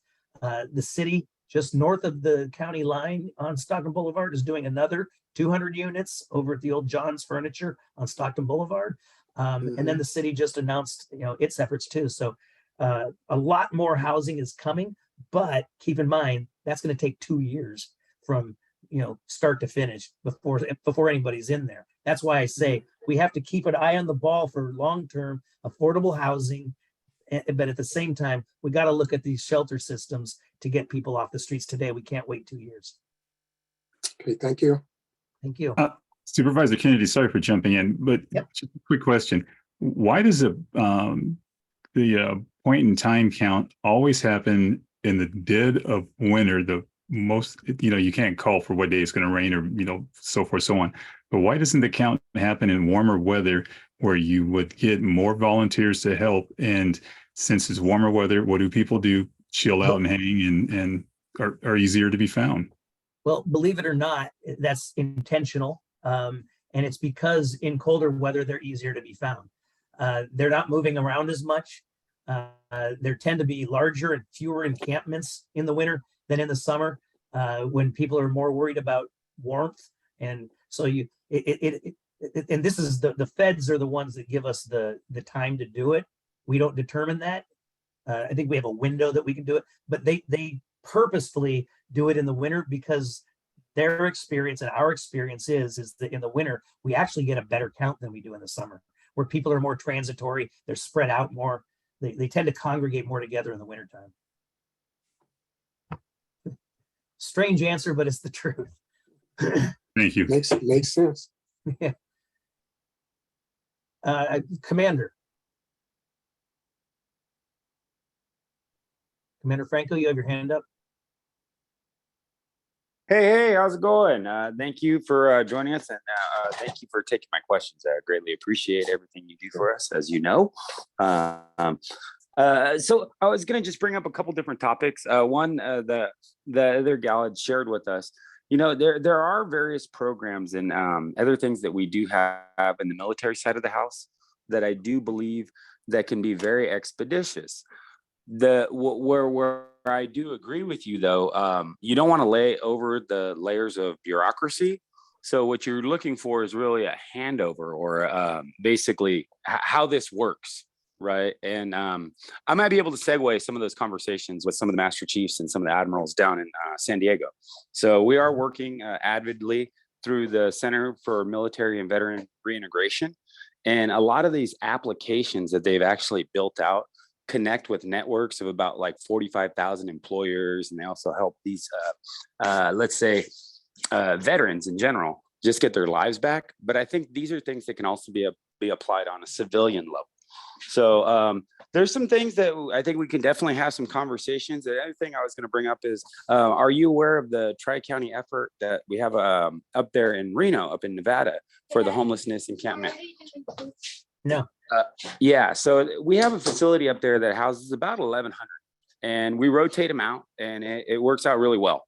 So that's how they dealt with the homelessness pandemic up in the Reno area. As you know, it's pretty bad when COVID had started. So a couple of the counties all came together. VOA came in. It's a beautiful program and actually worked out pretty well. Another thing that we run on our side, and I'm sure you already know about this, are the stand downs. Some of the stand downs aren't as effective, but General Hipwell wins a very, very well-oiled stand down out of Placer County. So maybe some information that can be shared, and maybe we'll talk a little bit later about how I can help more. So I appreciate your time. And again, thank you for all you do for the community, and thank you for all you do for our veterans, sir. Thank you. And you have my phone number, so contact me anytime. Well, you have mine as well. So give me a call whenever you have a chance, and in your calendar, because I know you're a busy guy. So I don't like to inundate too much of your time there. I will, and I'm going to give you a sneak peek on something that might be coming that we actually spoke of with the board yesterday, and that's expanding the Mather campus and dedicating it to homeless veterans and their families and disabled veterans and their families. Yes, That's that 3.3 acre lot. Don and I were talking about that. Yeah, So so that's something that we were working on, and I'm hopeful that we can lock that piece in before he gets out of office and stuff. But yeah, that's one of the other things that we're talking about, potentially bringing up a CMVR out this area. And that was one of the areas that they were potentially slated. So we'll see, because I know it is also supposed to be for housing as well, correct?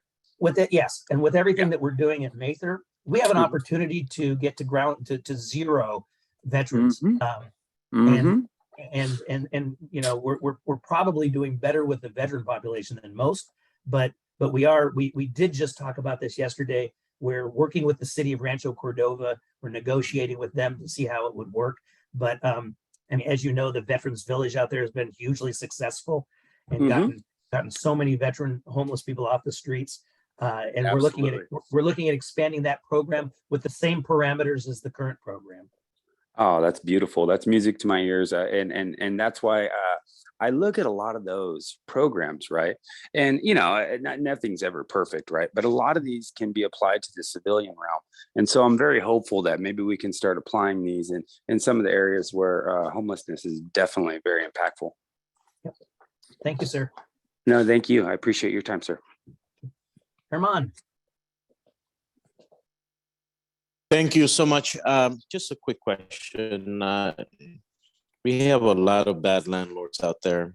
We need help with that. What can you advise to the group here? We can be helpful too. So that's another plug we need to put into the homeless pipeline, right?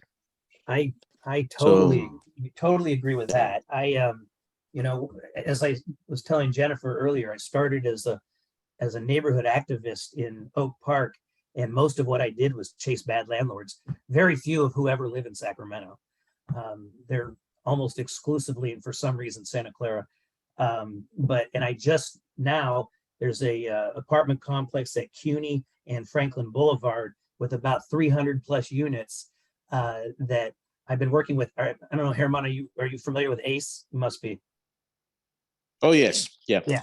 So I'm working with ACE on that. And we did a 2-day sweep with code enforcement because people were living in squalor and paying $1,600 a month to do so. And that's just, first of all, that price is too much. But beyond that, people shouldn't have, I mean, I saw more cockroaches than I ever care to see in my life. And I went on the inspections with our code enforcement. We did a 2-day sweep of the entire complex. And I'm going to stick it to that slumlord as hard as I can. But yes, slumlords is a big issue. And I went to one over in the avenues and the conditions were deplorable. And I asked him, I said, how many Section 8s do you have? Old term, but you understand. And he said, oh, none. I can get more now on the open market than I can from the government. And therein lies a problem too. The money, the voucher money, the old Section 8 dollars, has not been adjusted by the federal government to the degree that it needs to be. And there's another role for advocacy. It used to be that it was just under what market rate was. And so your landlords were willing to take in Section 8s and vouchers because they were stable. They knew I'm going to have the rent month after month after month after month. It's worth a few bucks, you know, for that stability. Well, you know, those rates have not kept up with the market. So I asked this guy, how many you got? And he says, none. You know, and this was a building that, you know, I would not, you know, want to walk in for the most part. So we also have to get, you know, the vouchers that we have, and we have a lot of vouchers. The vouchers sometimes are only worth the paper that they're printed on because you can't get anybody to accept them. They're not worth enough. So we really need to get those vouchers up. And we continue to try to work with Congress to get that done. Thank you. Thank you. That's all the hands I see. Can I go make dinner now? I'm thinking along the same lines with you. But I'm going to hold on to you for just a minute. Okay. Barry's giving you like 50 stars. Thanks. So, you know, it's definitely been a great conversation. I have a few few closing comments of my own if we're to that point. Nobody else is going to raise their hand. Okay, so first of all, I did a lot of work on the City of Sacramento housing element a year ago. So I took the vacant and underutilized sites inventory, and I really broke it down and took a look at what was going on in there. Listening to you talk this evening, one of the things, you know, on my lengthy to-do list has been to look into the county vacant and underutilized sites inventory. Haven't gotten there. I can save you time and send it to you. Oh, yes, please. That was one question. Because I actually was the one that asked for it. Oh, were you? Yeah. Kindred spirits. If you've done a lot of work with landlords, I can understand why you're on top of that. So there's going to be a lot of information in there about why these sites are being selected and chosen, which would be good to break out. But is there also, you ran, I'm going to be unpacking your words for about a month, just to let you know. You gave me so much to work on. It's going to be a month before I feel like I've got all the pieces pulled out and put into the proper spot and figure out some more questions around it. But is there any one place on a county website where all the sites you listed tonight are present and there for people to visually see? What I will do is I will send you, we just did a, I guess if we were a restaurant, it would be a soft opening of our new county website specifically on these subjects, on homeless and all of that. It's pretty comprehensive. It's not yet completely done, but I can send you what we've got. I call it the beta version right now. And I can send you that. It's better than anything we've had in the past. We've done a terrible job of, I mean, I can't blame people for saying, you know, darn you county, why don't you do something about, you're not doing anything. I can't blame people for saying that because we do a terrible job of telling our story and saying what we are doing. And we're fixing that. This website is the first step. It's almost done, but I can send you a link to it. I'll have Rachel send it to you, of the beta version that I think will answer a lot of the questions you have. And hopefully as we get the newer iterations, I think it's going to go fully live sometime in November, but I can get you the early version. Oh, yes, please. I would appreciate it. So that the housing policy and the early version or the soft opening of homeless housing sites. And then you mentioned that there are 800 units going into South Sacramento. To give you a little information on my advocacy as a neighborhood association lead. I think if you include the city, it's probably more than that. Well, that's exactly why I'm going there. Yeah, You know, if I look, Mangan Park's a small little place. We've got our problems, but it's very well defined. So I also kind of look out for the largely multi-ethnic, lower income, blue collar neighborhoods on 24th Avenue down to Meadowview. So you know, Mangan Park doesn't take that much. So you know, to the west of me, Southland Park, Land Park, Seaburg, Pocket, they can take care of themselves. But to the east, there tends to be low representation. So I've really put a lot into paying attention to the housing policy for the 24th corridor from Fruit Ridge down to Meadowview. The city housing element has over 800 units going into there also. So when you said 800 units in South Sacramento, my ears perked up and went, excuse me? Is that the same ones or is that more? No, I will. Full disclosure, I don't know everything the city's doing.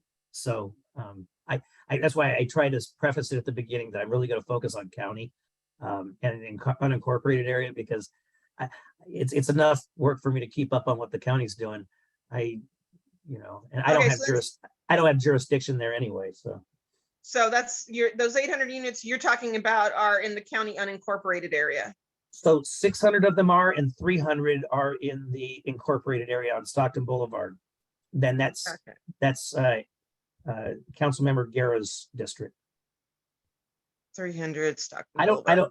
don't personally, you obviously know more than I do what's going on 24th. I don't know, since it's in the city. Don't expect you to be an expert on that. I consider myself a little crazy for the probably couple of hundred hours I've spent on it, trying to, manage what's happening for neighborhoods who don't have a couple of retired policy analysts sitting around saying, how can I help you? All right, so that was another question. Now then, you were talking about the housing market and how we don't have enough below market rate and market rate housing. Clearly, that kind of dovetails into what I was just saying I've been working on. I've looked at SACOG numbers for housing across the entire Sacramento region. SACOG has reported that for the last 10, 15 years, housing production has fairly closely mirrored any changes in population. So we haven't had a situation, according to SACOG, in the wider region where we suddenly have an increase in population where we don't have a corresponding increase in production. Okay, well, so I'm on SACOG, and as you know, it's a 6-county region, and what's happening in Sutter, Yolo, El Dorado, Placer, completely different world than Sacramento. So, Right. So if you're looking at SACOG numbers as the region, it's not reflective of what you see in Sacramento at all. I get that there's a slight chance that I'm mixing tangerines and oranges here. Yeah. Nevertheless, the city numbers I've looked at and then expanding it out across. I will tell you this, Jennifer, and I'll be glad to get someone in touch with you. We as a county and as the city, but as a county, because we have more open space, we have not kept up with the population change. Okay. We have not even close. Okay. I will be more than happy to talk to somebody about that, because the question that I kind of got left with in the housing conversation that isn't ever being brought up is how many vacant units are in the city of Sacramento and the county of Sacramento. I don't know, and that number is very difficult to come by, as you know. I'm curious about that number, and Yeah. so I don't expect you to be prepared with that answer, No, but that is a question to pursue in the future. I will tell you this, because of SB 330, it's easier to get housing now than it was before. And you can't downzone a residential property anymore, and it's easier to upzone to residential. Mhm. Our RHNA numbers, our regional housing needs assessment numbers, and SACOG will tell you this, are below what they should be in Sacramento County. So therefore, we're actually going out and we are doing an assessment to identify properties that are currently zoned for commercial, industrial, or whatever, not residential, and identify opportunities to upzone to residential. We're doing it on a voluntary basis, and it's in the best interest of many developers, because, for example, I have one developer who was going to build a Target down in the Vineyard area. That doesn't pencil out at all anymore because no one's building big box anymore, and brick and mortar retail is on the downswing. But we need that retail, that housing. He wants to rezone his property housing. That's very beneficial to us because we're not meeting our numbers. We don't have enough zoned properties. We fall short of the state mandate. So we are approaching people like that and saying, we will work with you and save you a lot of money to rezone and build there. We're also going to work with some developers, and I'm property owners, and it'll be litigated, but we're going to have to say, this needs to be, we're going to rezone this, which is controversial. I guess it was done about 15 years ago at the county, and if we don't have enough properties to rezone, we're going to have to look at something very drastic because the state's telling us we don't have enough properties according to our arena numbers. You're on mute, Jennifer. My phone was trying to ring, so I muted myself and I forgot. Thank you for that information and insight into what's going on at the county level regarding that. And I'm not going to try to get us into a totally different line of conversation, just to let you know. Well, I wouldn't let you. It's too late. I'm tired. Yeah, you have to be. You have to be just about, stick a fork in you and call you done. So with that in mind, I'm going to ask that people hang around for a few more minutes. I have a couple of updates that are very local to Mangan Park, but they do not require any time from Supervisor Patrick Kennedy. Okay. I do have just a fast couple of things that aren't for discussion, but kind of to give you a heads up about a couple of things. There was a veterans meeting today. We might need some help with getting a few things done for the parade. Since it's so late, I'm not going to make any asks right now, but I'll we'll be in touch with you. And Commander, you can hang on. I don't know. Commander, did you want to say anything on that super fast? I don't think he's on anymore. Okay. So I will just be in touch with you because I had said that I would ask you a couple of things about getting ready for the parade this evening, and it's just so late. I feel bad keeping you. The Chorley Park Golf Course Terrace Estates has a baseball diamond, a little league diamond in there, and we need to.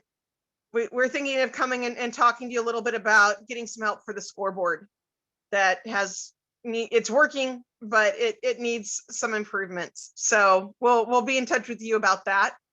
That's part of that, looking out for the 24th Avenue area and making certain people have what they need.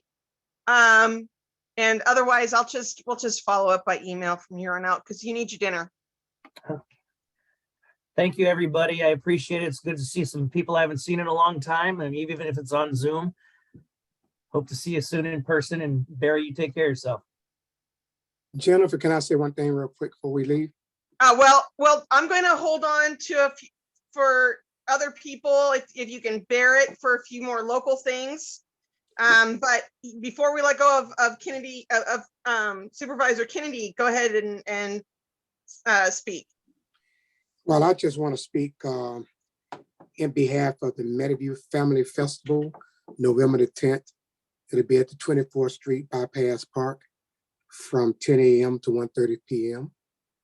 Excellent. We've got an upcoming event.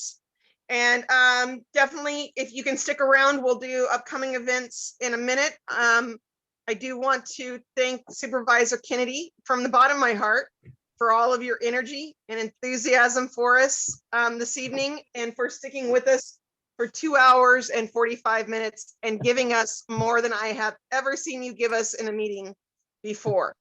So thank you very much. And I look forward to continuing this conversation when we're all more rested and more fed. All right. Wave and say goodbye, but stick around for a few more minutes. Thanks, everybody. Bye-bye. Bye-bye.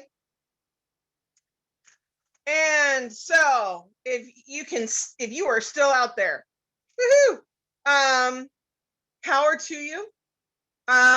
You have endurance and strength, but I want to let you know a couple of important pieces of information, and we are going to get to listing out events in a moment.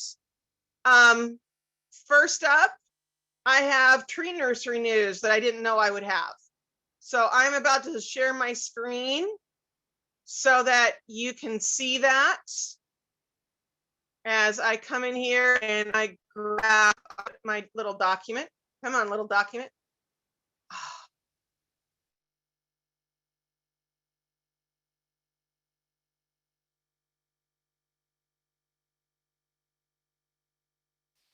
And I think we lost Jen. Oh, no, I'm here. I'm sorry. Don't go anywhere. I'm back. I don't know what happened. Let me try to get that document back. You guys can hear me? Yes, Jen, I think I'm going to have to bail. I'm trying to hang, but whatever I miss, I will have to try to catch up on. Yeah, you go take care of yourself, Barry. I'm worried about you. We can hear you. All right. Oh, there you are. Yeah, Barry, I'm worried about you. So take good care of you and I'll be in touch. Sounds great. Good evening, everybody. Bye, Barry. Hey, Erica. Hey, Barry. Hey. Good night. All right. So I'm going to share my screen and let you see some tree nursery stuff that's just come down. I know everybody wants to hear about that. And let's see. Yes.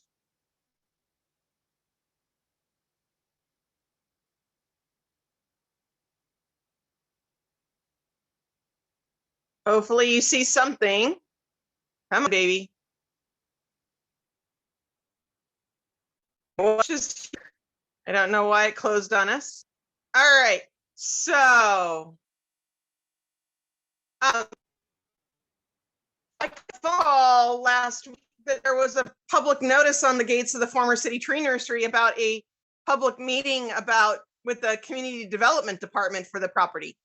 So I opened up a conversation with the Community Development Department, and first up, I heard from them that Planting Justice should have their site plan and design review and conditional use permit by the end of this month. And so that's dated October 20th. So they're talking in 10 or 11 days, which is like now. And after that, they can begin applying for building permits. They anticipate breaking ground in late spring or early summer of 2023.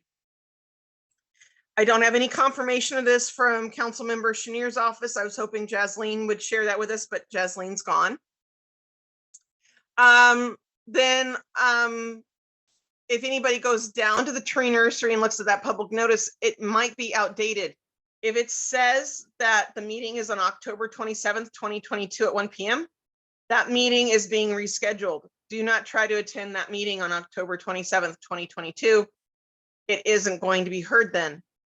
I was told that the meeting will probably be rescheduled for sometime in November, likely on Thursday, November 10th or Thursday, November 17th, once again around 1 p.m. If you're interested in that meeting, mark your calendars now, and as soon as I know, I will put it out on Facebook and Nextdoor. The Community Development Department also promised an updated public hearing notice that will be sent out to surrounding property owners and residents prior to the hearing. The main contact for this hearing is Angel Anguiano of the city. And you can see on the screen, he's got his email address there, anguiano@cityofsacramento.org. And he says that he will follow up with us. I think that means me as the neighborhood association lead, and with people who live within 500 feet of the main gates. If anybody lives there and doesn't get a notice, let me know. If you have any project specific questions prior to the meeting, please let Angel know your questions once again at his email address. So that's the information Angel has had for me on the subject so far. So I responded back to Angel that I would like him to send me a copy of the staff report for the meeting as soon as it's available. And that would be send it directly to me. And then I would make certain it gets out to the neighborhood through email, Nextdoor, and Facebook. I also requested that Mangan Park residents be notified several days in advance of any meeting on this subject so that we have time to properly prepare and attend. And I also asked that they send me a copy of the contract between Planting Justice and the City of Sacramento. That is the foundation of any development meeting they will be having. I've been asking for this contract. It sounds odd, but since before it was signed. And so far the city has not sent me a copy of the contract, and I've made multiple requests. So any questions on this interesting piece of information about our former City Tree Nursery on 34th Avenue.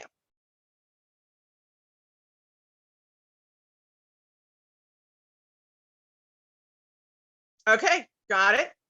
And then there is also, there were some maps of air quality monitors being discussed during the meeting. Sorry, not that picture. Let's see here. Where is my map? You know what? I think I might have lost one in here somewhere. Hang on, let me see if I can get it back through here. Well, Herman, I'm trying to show us the monitors, and I'm not seeing it. So I'm sorry about that. And then let me see here. Did we have anything else? Oh, yeah, we're coming up on the event stuff.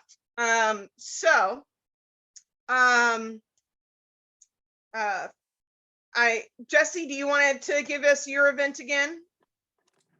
Yeah, real quickly, it's just a family festival. Let me pull it up again real quick.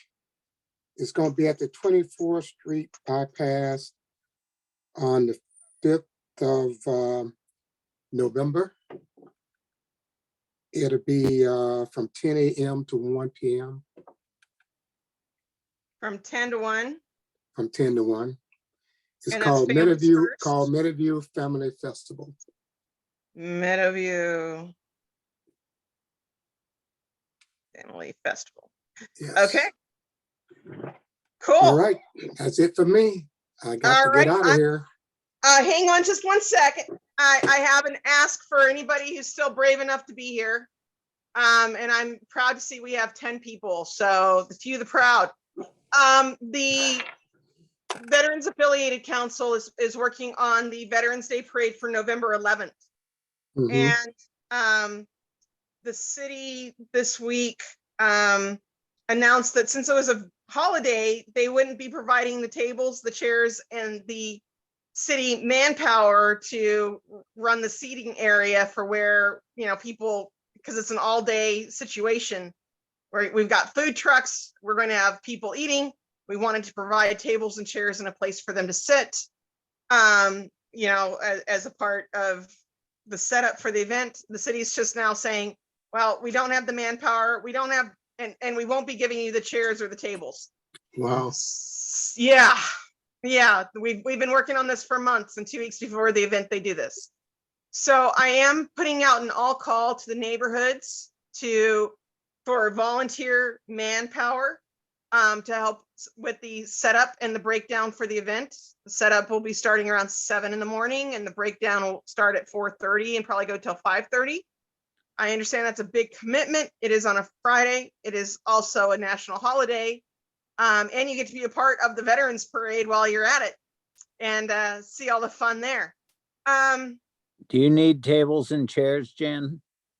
I think we might be needing tables and chairs. We're going to be Okay. making some asks of Yeah, we've people got like, two of the big 6-foot folding tables, and I think we've got 12 chairs. You're welcome to them, but I won't be here during the parade that week. But I right. can get them to you, and like I told Will, if he still needs my truck to pull the float, he can use that as well. Okay. All right. Well, can have the truck. Okay. We are working on that question right now. And you've got two tables, 2 6-foot tables. All right. And about a dozen chairs, folding chairs. 1 dozen folding chairs. So thank you very much, Matt. I appreciate your generosity, even though you're going to be off having a fabulous vacation. You know, and enjoy. But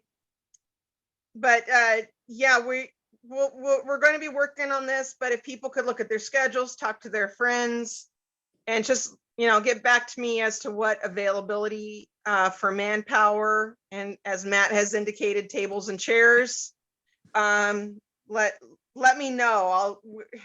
Question. Yeah. Have you reached out to McClatchy and Kennedy because the kids need community service hours? Well, actually, McClatchy and Hiram Johnson, and we've got like 6 high schools are sending their marching bands. I wonder about McClatchy at all high schools send volunteer power. That's Yeah, a and really good point. All right, bye, Erica. It's been great. Thank you. Yeah, and I also won't be able to make it on that day. In fact, I was going to be in the parade, but I won't be able to make it. I'll be in San Antonio celebrating my 57 class reunion. Oh, congratulations. Yeah. Yep. San Antonio. Yep. Imagine that. Oh, well, Humidity. congratulations on that. I'm happy you're heading out there. Yes. It'll be And exciting. waving goodbye to Herman as he goes. Okay, so yeah, keep November 11th in mind and talk to me if you know of anybody or who can help us out, because I think we're going to be needing at least some manpower, if not some other resources. And then Matt, are you still around? yeah. You want to give an update on trunk or treat this weekend? Oh yeah, just real quick. This Saturday, 5 p.m., 7 p.m., trunk or treat at Chorley Park. Come out, have some fun, grab a bacon wrapped hot dog and hot cocoa for free from Paula Gardner and the, oh, what's it called, man? Bumble Bear coffee cart she's bringing out. And it should be games and fun and music and maybe even some classic cars. So should be fun. We sorry I came late. We had a very, very productive meeting tonight. I am so glad to hear there was a productive meeting. Katie Maple gave us a really brief update before we started the recording. So Okay. I'm looking forward to breaking that down with you and getting my debrief soon when we're all a little bit more rested. But Yeah, I'll call you tomorrow. that sounds great. Anybody else have an event going on in the area in the next couple of weeks?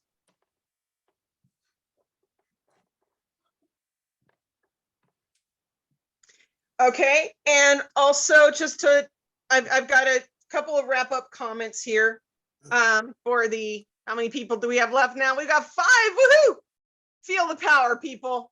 And y'all look like you are Mangan Park or Golf Course Terrace people. So this is very, very pertinent. Thank you for sticking around. Because this is an unusually long meeting. Patrick Kennedy was super generous with us. But normally, Mangan Park, these big Zoom meetings are held the 4th week of the month. And if we think about the 4th week of November and the 4th week of December, nobody wants to have a civic meeting. So the general policy has been that we don't hold one of these big meetings with city staff, et cetera, city or county or anything for November and December. And I think to a certain extent that's going to remain true. But we were supposed to have an air quality update from United Latinos tonight. Unfortunately, they couldn't stay for this marathon meeting. When I sent off a text, as you know, I realized that we weren't going to be covering that tonight.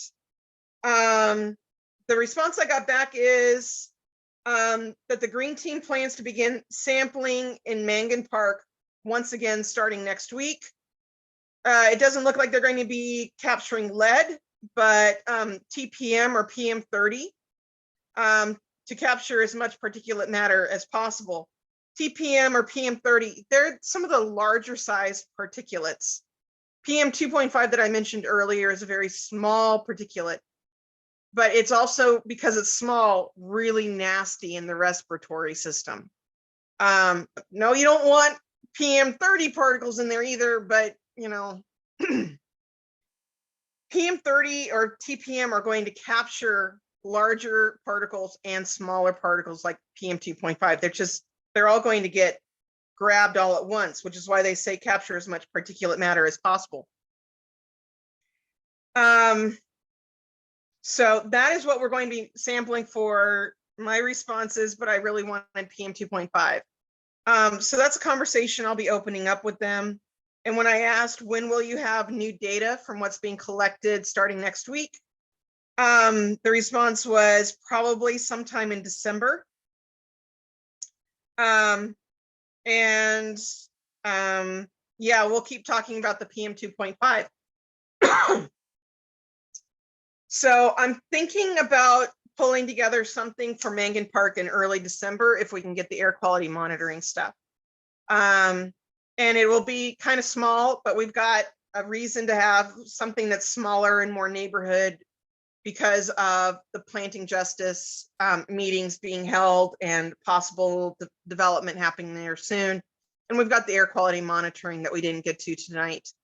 So if everybody can kind of take a look at their Mondays through Wednesdays, the first 2 weeks of December, and try to save a little time, that would be great. We can also probably have some smaller neighborhood gatherings to chit chat about local stuff between now and then in person. Marie Callender's has nice long tables and their pie and coffee's good. But the Swiss Buddha over on 24th and Furt Ridge has also offered us their main room as kind of a Mangan Park living room. So we can look at those two places that are super nearby and maybe have some in person and maybe do a Zoom in early December, the first or second week, whenever we can get some air quality monitoring reporting back. And in that way, kind of stay in touch with each other and continue our conversations about getting the tree nursery occupied and doing fabulous things, and making certain that our air is as clean as possible. So anybody have any questions on those? Of the 3 other people still here?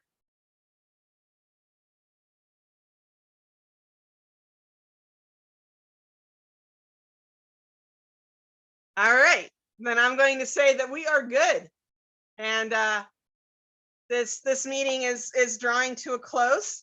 And thank you all for your perseverance and your dedication. And I hope you found tonight to be full of people you want to get to know and information that you can use to make informed decisions for yourself.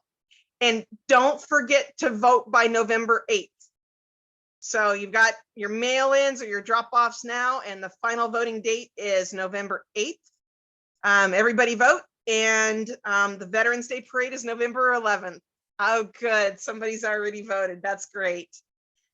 All right. It's been grand. I look forward to doing this again soon. And best wishes. Happy Halloween. And I look forward to seeing you soon. Good night.